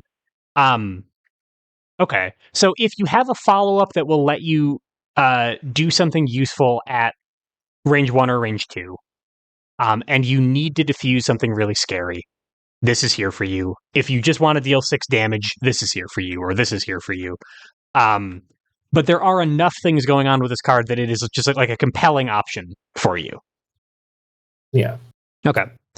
What about Psycho Booster? Now the boost, on the other hand, so what if you could have Bison's Exceed side ability, but you actually didn't have to put any cards from your hand into your gauge? You just got it. Just get it from your discard free pile. Gauge. Yeah. Okay. That sounds amazing. That sounds like a really good way to afford an Ultra. Reveal your hand sounds scary to me always, but especially when I have a whole bunch of things in my gauge that are, I'm already bleeding a ton of information, and this seems like it just makes it worse. Yeah, so obvious disadvantage, especially if your opponent has reading in their kit, which almost everyone does. So upside, we already know that we have things like Head Stomp, which just kind of work, and Sliding Kick, which just kind of works. Somersault Skull Diver, which just does work. Right. So if you have a hand full of options that function regardless of whether or not your opponent knows you have them, Psycho Booster doesn't have a downside. Right. Okay. So if I don't have any like incredibly exploitable normals, this probably isn't something that I would be willing to do in the incredibly early game when my opponent has a ton of options still alive and I just barely got 3 cards in my discard pile. I'm probably waiting a little bit to establish some safety first. But then as soon as that happens, it's just free gauge, basically. Yeah, and I think that's like the biggest reason to almost never play Nightmare Booster, because you just have Psycho Booster. Okay. So if there was ever an argument to not play this card, it's not because you have other things that do damage. It's just that you have the ability to generate gauge without having to do anything. Right. Yeah, and this is also probably a pretty compelling reason to not have to use the Exceed ability very often. Right. Okay. So this, I do this twice. I got 6 gauge out of it. So kind of the opposite then of Unstoppable versus Head Stomp. Like, I will play Nightmare Booster if my opponent makes me by presenting something so scared that I have to not get hit by it. Psycho Booster is there for all the other times where I think I can get around the idea of my opponent knowing what's in my hand. Yeah. Okay. I mean, that makes sense. Sometimes the focuses go down really early. Sometimes you just don't have a hand that has any normals, or you have like, I don't know, just focus or just block. Your opponent has to do something very specific to beat it. Right. Sure. Okay. And then how about our final card here, Psycho Punisher? Psycho Punisher is a card that I think goes along with other Street Fighter cards where you go, how did they print this Ultra? This is a 9 damage, 1-4 that gains advantage. It's kind of insanity. Yeah, so this is outside of using Psycho Crusher, this is your main way to hit range 4. Right. Which is a wonderful threat for Bison to have because he has a lot of ways to just establish range 4. And if his opponent refuses to do anything about it and he just builds up the gauge, he will almost definitely have Psycho Punisher in hand and it just throw it at you. Right. At which point, what do you do? At range 4, this just works. If this is consistent enough to use at range 1, this is also probably usually consistent enough to use at range 1. It is always a threat. It will hit for 9. Similar to Nightmare Booster, this looks like a 4 gauge Ultra to me because it like this critical text. Why would I not use it? Right? Yeah, I mean, as the critical text says, beat focus and then also take the next turn. Right, which is incredibly messed up. Okay, so again, does not seem like a difficult card to explain, right? It's a lot like Head Stomp. It just kind of wins. It wins even harder. It's a 4 gauge alt that just destroys the world. Looking at its boost, move up to 5. That sounds pretty cool, but I can't imagine wanting to play that over playing Psycho Punisher. Am I reading this correctly? Psycho Punisher is basically your win condition as Bison, in my opinion. We're literally looking at attack that takes out a third of your opponent's life in one shot. Yeah. And then lets you have the next turn just because. To probably chunk them for another 6 or something. The after effect on it is a little goofy because if you initiate this at range 4, then you're at range 1 on the other side of your opponent. Right. Which, given that you initiate at range 4, means you're probably putting yourself at the corner. Right. Or you're at range 1, you establish, or range 1 or 2, you establish range 2, which is still not exactly where you want to be. Right. Like, it's better-ish because now I can, like, at least throw double reverse or head stomp and not have to worry too much. Right. But it's still not great. But it's probably better than what Nightmare Booster gives me, which is just a straight, you're just stuck at range 1, probably. There's a possibility where you just end up at range 2 as well, but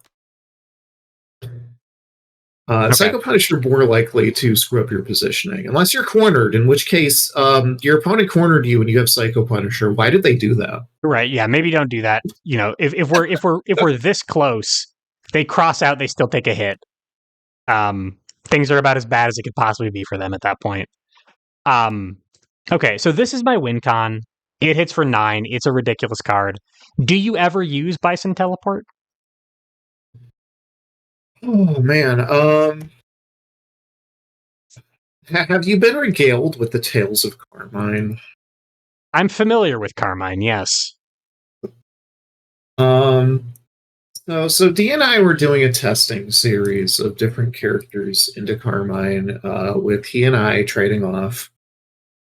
Bison was one of the characters that we pulled, and Bison won both games. And Okay. I think it was off the back of abilities like Bison Teleport. Okay. Um, so if your opponent is capable of zoning the hell out of you, or they get like some sort of benefit by keeping you on one side of the field, Bison Teleport is the easy, just cheat mode button that just says I ignore that. Right. It's similar to like Enchantress or Jeffrey, or I think Propeller Knight having fly up, Sure. which Sure. it is kind of like this. It's move up to 8, but it costs 1 extra force. Bison doesn't really need to move 8, I don't think. Right. I don't think most characters need to, but Bison especially likes to have the extra gap between he and his opponent so he can threaten his other options. Okay. So the So fact that your go-to example here was Carmine, a character who is so strong that he is regularly banned from competition. Is that the level of zoning that you need to be dealing with in order for Bison Teleport to be compelling? Or will you do this against a quote unquote a regular zoner?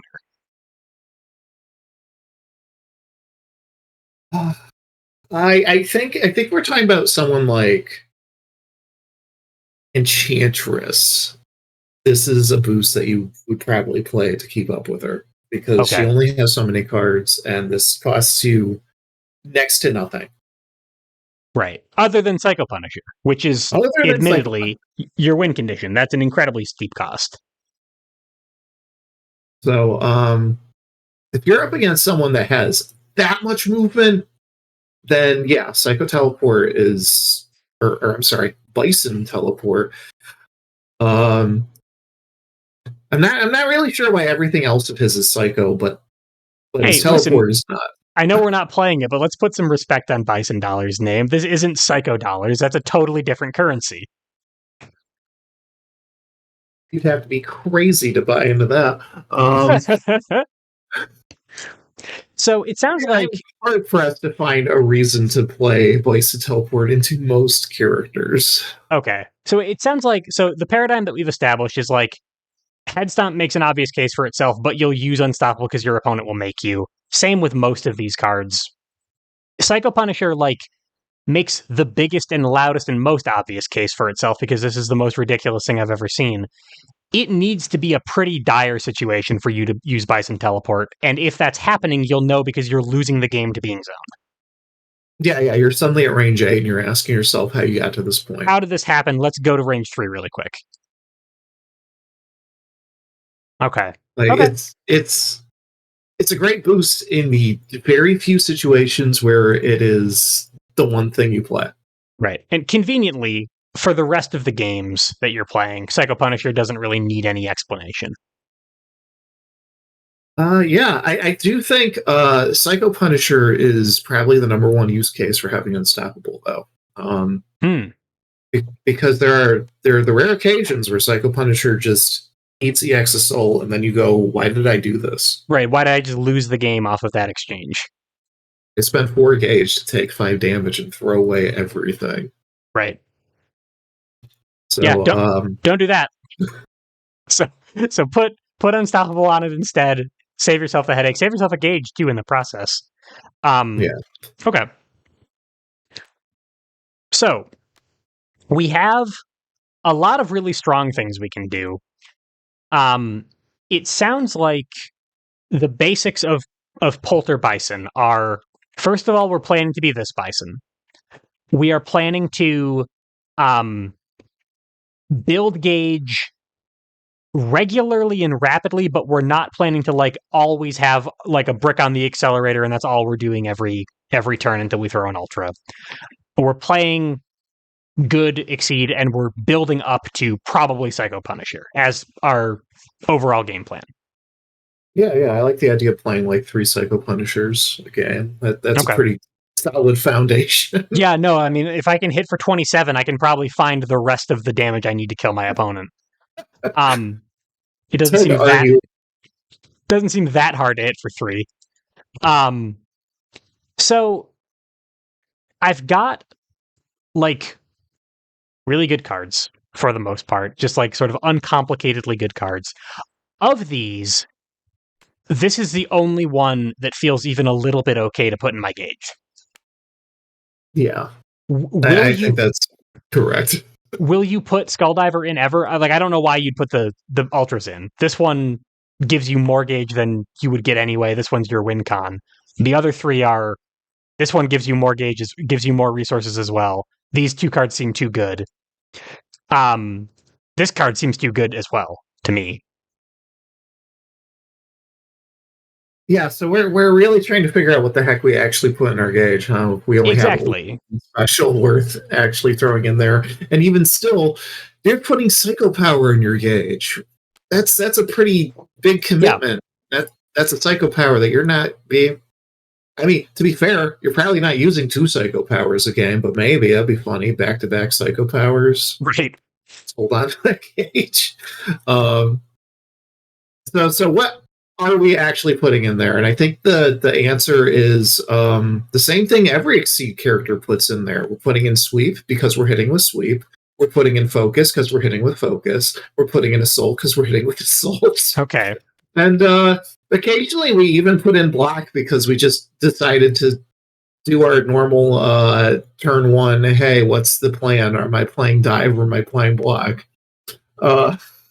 So these are things, now, Polter, I can't help but notice that these are things that any old character could put in their gauge. I don't need this action to be hitting with Sweep or with Assault. I know, it's crazy, right? So what the heck are we using this action on? And the answer is it's complicated. Yeah. Because unfortunately, you really don't want to be throwing your Fierces into your gauge either. And you probably want to have Run, because if you haven't noticed, Bison doesn't have very many ways to just skip neutral. He has like quick backdash, which puts him in the opposite direction of where he wants to be most of the time. Great. So no neutral skips means that he's very vulnerable to the opponent having an action like Ryu's that just like moves 1. It's like, okay, dummy, what are you doing now? Right. Just making him spend resources to do what he wants to do is bleeding more information, is slowing down his game plan. None of this is helping him confirm all these big scary hits. Like, we're forcing this man to take a walk action. No one wants to do that. Right.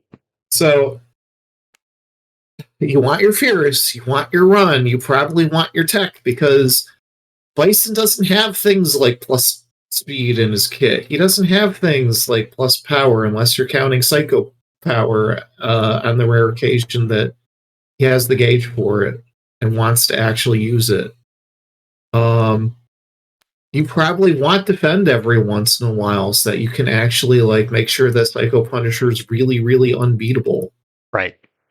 So the difficulty here is you don't want to put any of your cards in your gauge. So the very easy to use ability that does exactly everything you want it to power your kit is the hardest ability to use. Right. Of course. Exceed. So how exactly are we going to manage this? And I think the answer lies in the fact that you can't handle all ranges at once.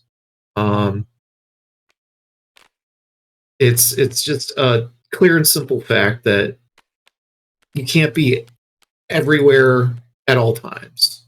Right. Even Bison Teleport has its limits. You only just get to move the once, then your opponent takes the next turn. So I think what we're looking at, for the most part, is what do I have at the moment that will not help me? Um, Psycho Crusher is the easy one. It will almost never help you regardless of your position on the board. Right. It's sometimes useful as like a dive if you don't have dive. Uh, Dive itself, sometimes your opponent doesn't actually have any boost that you find super threatening. So you don't need tech. And you already have so many good range 3 options that you probably don't need to have an additional one. Right. You need the spike most of the time, unless you're at range 1. And if you're in a position where you're at range 1 and you don't want to use defend, then maybe throwing the spike in your gauge is okay. Block. Sometimes it just costs too much to use block. Your opponent doesn't have any attack that goes over 6 power, for instance, and so block kind of loses a lot of its juice when that happens. Your opponent doesn't have anything that you really want to parry because you just have attacks that ignore what your opponent does anyways. And you already have a second copy of parry. Right.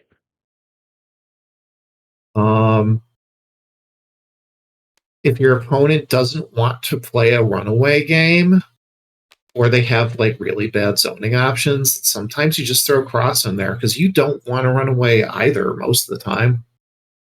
You want to be in there brawling with your good cards. So it's like a combination of you will put into gauge what your opponent is not making you need right now. And so like a very matchup dependent, very situation dependent kind of planning. And on the other hand, like a real impulsiveness of like, I don't need this right now. It's the thing I need least right now. I might need it in the future. I got another copy of it. We'll worry about that later. I'm drawing cards while I do it. Maybe I'll draw into another one. I kind of have to live in the moment a little bit when I'm playing as Bison, it sounds like. Yeah, it's a lot of knowing the matchup math, as well as just looking at your hand and going, okay, I can handle range 3 right now. Right. It doesn't matter if I'm missing another range 3 option. Right. Are there any cards that you will like, other than Bison Dollars, because why would you? It adds itself to gauge, and other than your ultras, are there any cards that you like absolutely without question will never put in your gauge? Ooh, never. I almost never put my slows in my gauge. I almost never put my ultras in my gauge.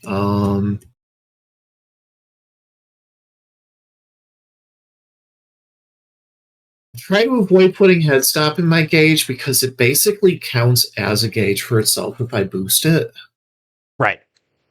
So it's one of those things where it's like there's no point to gauging it if I already can just produce the effect of having the gauge and also stun unity. Sure, that makes sense. Lightning kick I almost never put in gauge just because it's a 6 power attack. Those are rare enough in Exceed that having just another one of those in your kit is lovely. Right. So it sounds like. Go ahead. I think if you like hard press me to be like, which cards will you definitely be able to put in your gauge? You'll have the ones I listed here. On occasion, Grasp if I don't think that I'm going to be able to confirm the Fierce anytime soon, or if I just really need the gauge. Sometimes Somersault Skull Diver. Sometimes actually Double Reverse because I just don't value Bison Dollars enough. Like. If you are in the moment that you're in and you have more cards in hand than the opponent, you will just put it into your gauge, and that's okay. Yeah, it's one of those things that I just don't worry too much about.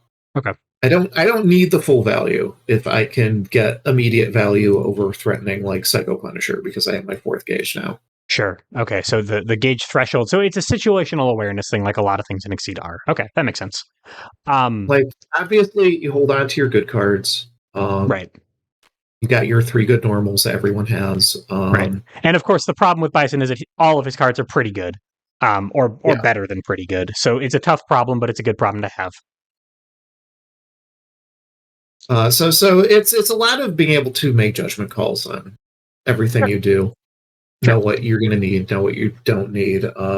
Does your opponent still have a block available? Then you probably want to hold on to your somersault skull divers and your spikes because you don't have ignore armor anywhere else. Yep. Makes sense. So in terms of the normals, obviously putting them in gauge is one compelling or semi-compelling use case for them. Other than that, like, we don't want to cross probably most of the time. We will if we have to, but run is an anti-zoning tool. We probably aren't going to backstep for the same reason. We have something above curve, so fierce seems pretty good. Our slows are obviously very powerful. We kind of have, I assume, I'm just kind of guessing here for a lot of these. I'm assuming that, like, tech, if our opponent has a scary boost, we have scary things at range 3, we probably don't need the dive. We have a better parry. For, like, fierce versus grasp, light versus sweep, reading versus focus, defend versus spike, any evaluations about how we would play those cards, or are they kind of 50-50? I think as Bison, you don't need light as much. Generally speaking, you have fast attacks. So if your opponent, for whatever reason, allows you to have Psycho Power out, and they just pass turn back to you, and you just have light in hand, you may as well just play it just for the ha-has. Right. Because at this point, you have what, +5 power, +2 speed. What speed, is your right, option? Yeah. No, win the game is your option at that point. But you probably don't need light. I think that's, you can say that about a lot of Exceed characters. You really don't need light. Light is one of those buttons that you use to help in late game positions where you're low on health, and having a slow attack doesn't matter as much. Right. And these actually fulfill a very useful. I'm sorry, I'm talking over you. Go ahead. No, it's all right. It's just like, you don't really use light for much other than like confirming specific options outside of like the late game. I need to have faster speed than you shuffle. Right. Okay. So, and these are filling an important hole in my kit, which is that they're very stable things I can do at range 1 for free. Yeah. Okay. It's focus and sweep. They're always good in everyone's kits. So sure. No, that makes sense. What about reading?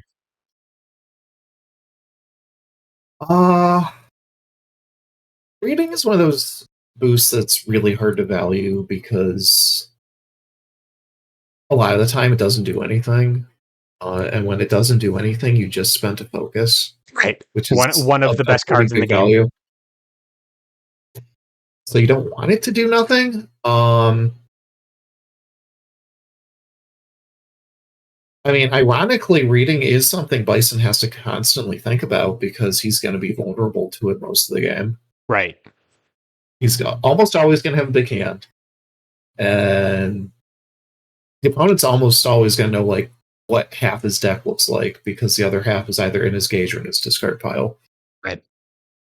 So I imagine that's another pretty compelling reason to put things in gauge, put normals in gauge in particular, so you make yourself harder to read.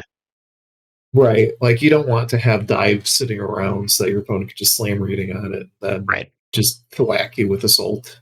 Right, sure. Okay. But Bison playing reading himself, it sounds like you're valuing focus a little bit more than you value reading on Bison in particular. I think reading is good on Bison specifically just because he has Shadowloo Intelligence as a boost. Having the ability to just look at your opponent's hand if you whiff this really upgraded version of parry is right. It's nice enough to just threaten the reading at that point. But he has more parries, therefore he has more opportunities to play guaranteed or semi-guaranteed readings. If your opponent is playing smart enough, they will probably know what you're trying to do and then just read your focus instead and then just like play cross into it. Sure. Yeah, and you're vulnerable enough to zoning that is a pretty bad loss case for you. Yeah. Okay. So my last couple questions, I got one about economy. I have resources. I have gauge forever. I probably don't ever need to take the prepare action. My costs are not completely free. I have one or two one force boosts. I'm assuming I don't really want to dip into my gauge for that. How is my economy other than gauge generation? Like, I think I also just muted my computer. 1 second. I'm not sure if you can hear me. I can. Are you still there? I tried big. Hello, Polter. Sorry about that. I hit a button. Could you hear me that entire time? Yes. All right, sick. You love to hear it. Other than gauge generation, how is his economy generally? Like what is his force cost and change cards, move action, things like that? How does that look for him? So it's kind of deceiving, right? Like you have basically an upgraded prepare action. So Right. you're incentivized to take it a lot. You're gonna have a lot of cards. You have Bison dollars if you don't have a lot of cards. So generally speaking, you have a lot of force to work with. The problem is that you don't want to spend any of it because your opponent suddenly knows what you have, and most of the force that you're spending are the really good options that you haven't put in your gauge. Right. So you do want to spend from gauge, but you probably put cards in gauge. You want to spend from gauge, but you aren't really allowed to. Right. Okay. Man, Polter, you keep telling me about things where I'm going to have to make complicated resource decisions, and that's not what I'm playing Exceed for. Bison's the ultimate catch-22 character. All of your attacks are good, but you want to play the boosts. Right. And you don't want to put any of them into gauge because also good, but you need the gauge to play the attacks. Right. Right. So at some point, the advice becomes like IDK figure it out, right? Like the problem that you have is that all of your stuff is good. You have to find a path through all of these good things.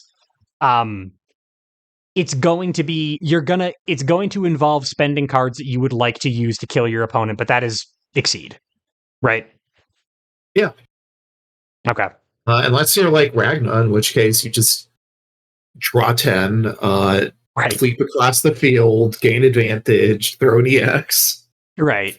So the problem that Bison is having is that all of his stuff is too good. I've said a couple times this is a good problem to have. If he had infinite resources to just be able to throw all of this crazy stuff, the game would be over.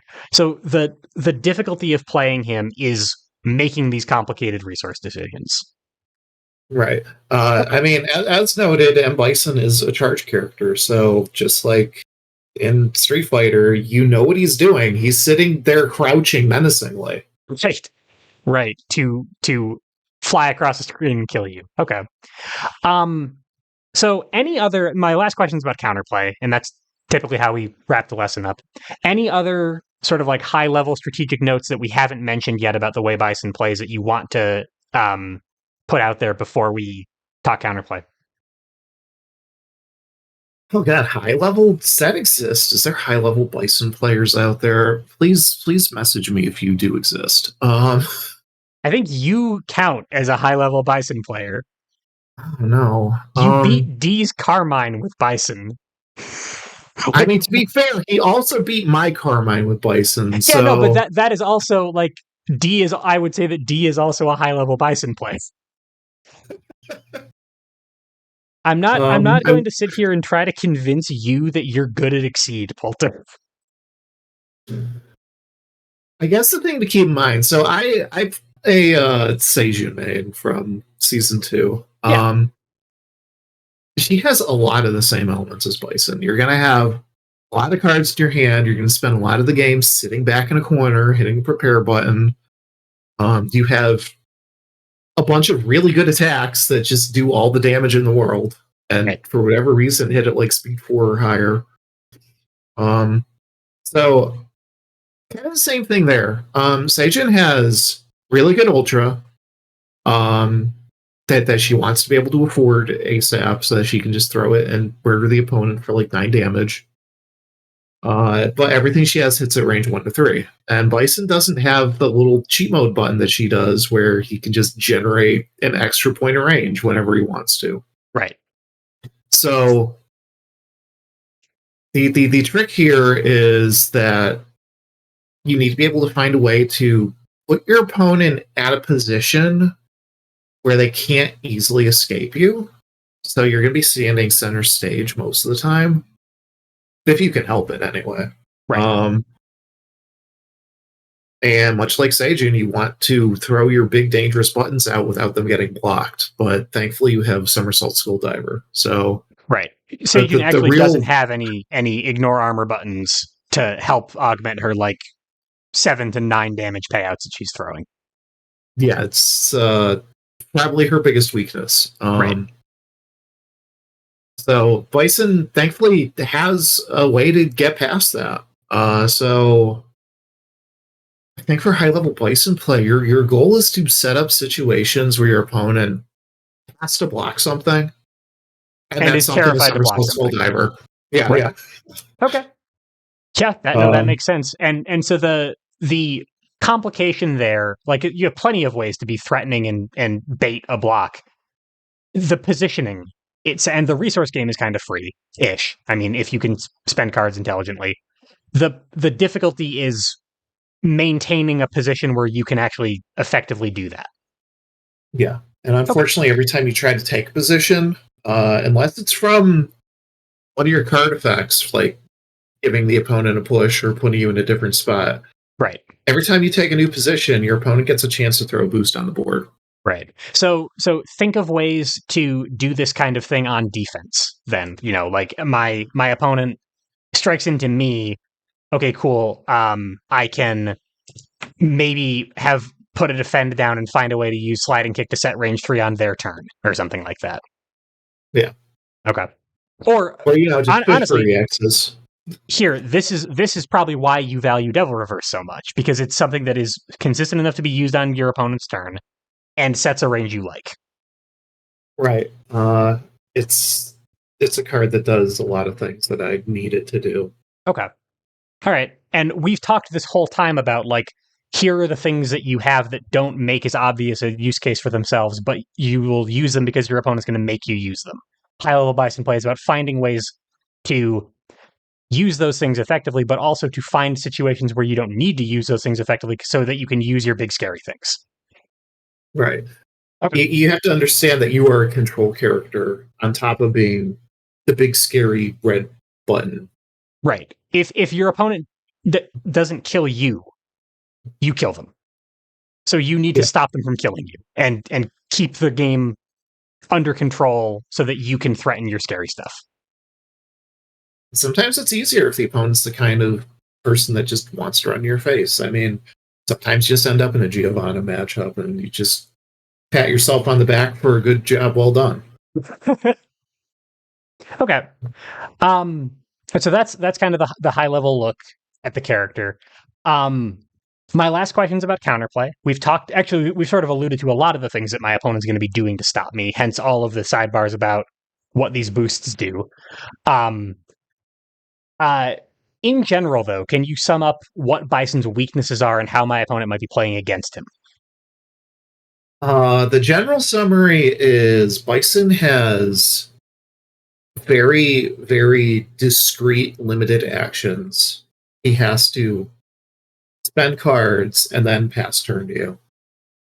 And on top of that, these are cards that he does not want to spend, and they're cards that only hit at very specific ranges. So the more that you can get Bison to do things he does not want to do, the more advantaged you will be, because you will know what his hand contents are. You will be able to throw down readings every so often. You'll be able to hold on to the blocks for the very inevitable Psycho Punisher that you know he's charging up for. Right. So it's not enough that Bison is just bleeds a lot of information. It's the fact that his cards are specific in what they do, and if he loses any of them, that's like a crucial part of his game gone. So spending anything not only gives his opponent information, it gives them like actionable, useful information that's threatening to him. Right. Okay. If he has to get rid of a head stomp, that's a problem. Right. If he has to hold on to a head stomp and throw away like a good normal, that's a problem. Right. Yeah. Okay. So inevitably he will be forced to play in a way that you can take advantage of. The challenge is taking advantage of it enough before he kills you with this. Yeah, I think that's the hardest part of Bison counterplay. You can't do anything about a lot of what he does. You Right. just kind of have to accept that. He's going to occasionally just bait a spike into you, and you're just going to have to eat it. Right. He's going to throw Psycho Punisher into you, and there's literally nothing you can do about it outside of playing block. Right. So So this information weakness, this like sort of discrete actions, the ability to get zoned, all of that stuff is enough to make him a fair, reasonable character, a character that we talked about at the beginning of the lesson. You put sort of in the middle of the pack as an Exceed character. This is despite the fact that you can't do anything about him killing you sometimes. yeah, sometimes he just really gets the gauge, throws the Psycho Punisher at you, and says bye-bye to your health bar. Right. So he can high roll. He can do stuff where it's like, okay, I didn't have a chance that game. Let's shuffle up again, and I'll take advantage of his weaknesses. But he is a beatable character. By most measurements, yeah. Okay. I feel like you're gonna find maybe a few characters that will just die to Bison, and they can't really do much about that. But They just get stat checked. I think those are so few and far between that it's gonna be hard to actually pinpoint what characters those are. Okay. Meanwhile, Bison is gonna have issues with Ryu just taking a move one and spending no resources on it. Yeah, it's interesting because his strengths are so obvious and apparent and threatening, and his weaknesses sound so like milquetoast. Like it's like he's kind of positioning sensitive and he bleeds a lot of information. Good luck. But those actually are incredibly significant if a player can kind of level up and figure out how to exploit those holes, right? Like this is, he's a boss character. You need to learn how to beat the boss. Yeah. He's not a training dummy, but, much like any good boss, he telegraphs what he's doing. Right, yeah. So don't stand in the big glowing areas. When he charges up, run in and punch him before he charges up, get your damage in. Like, you've played a video game before. He's a boss. Go fight him. Okay. I think the thing that also helps with Bison is the fact that he's not going to be able to threaten his big, scary ultras until he's at that 4 gauge threshold. So if you do want to play a rushdown game into him, it's viable. Right. You just have to not get caught out by things like Head Stomp just suddenly killing you dead. Right. So you got to call mix-ups. It's going to happen. There are very few guarantees in Exceed. Okay. No, this all tracks. Any other counterplay notes you want to mention? Don't be Carmine. I guess if you're Carmine, you just lose to Bison. It's very unfortunate. Man, is Carmine even good? For some reason, they gave Bison like the ultimate anti-Carmine kit, so he can teleport. He has a fast ignore armor button. He deals a lot of damage. He moves the opponent and himself around the board a lot every time he attacks. It's really just, what are you going to do? Oh, you threw a pool down. Well, I'm over here now. Now what's your pool going to do? Bison's over here wondering what all the fuss about Carmine was. Like, man, I can't believe that they designed the ultimate Carmine killer years ahead of time. Years before, exactly. That's really funny. All right, so I think I've got everything I need. I have a solid understanding to at least begin to start playing Bison. I will put more respect on Devil Reverse's name. Polter, thank you so much. It's been a great time talking to you. I've learned a lot, as always. I think I'm also ready to hold your oath fulfilled. I think I've only got a couple lessons left, and I think this is the last one that I'll be bugging you for. So thank you so much for your help with this project. Why? You're welcome. I'm sure I'll be bugging you for something else in the future related to Access Exceed. So you haven't heard the last of me yet, but audience, the second opinion episode's my favorite. Oh yeah, no, it's gonna be. I'm gonna send you a whole bunch of written guides, and you're gonna tear them apart. I can't. I legitimately, actually, for real, can't wait. It's gonna be really fun for me, not for you. It sounds like Okay. torture for you. Um, Audience, I hope you learned something. I hope Polter's perspective was useful. I hope all of my useless questions and tech issues were also useful. Um, Thank you all for watching. I will see you for the next one. Goodbye, everybody. So long.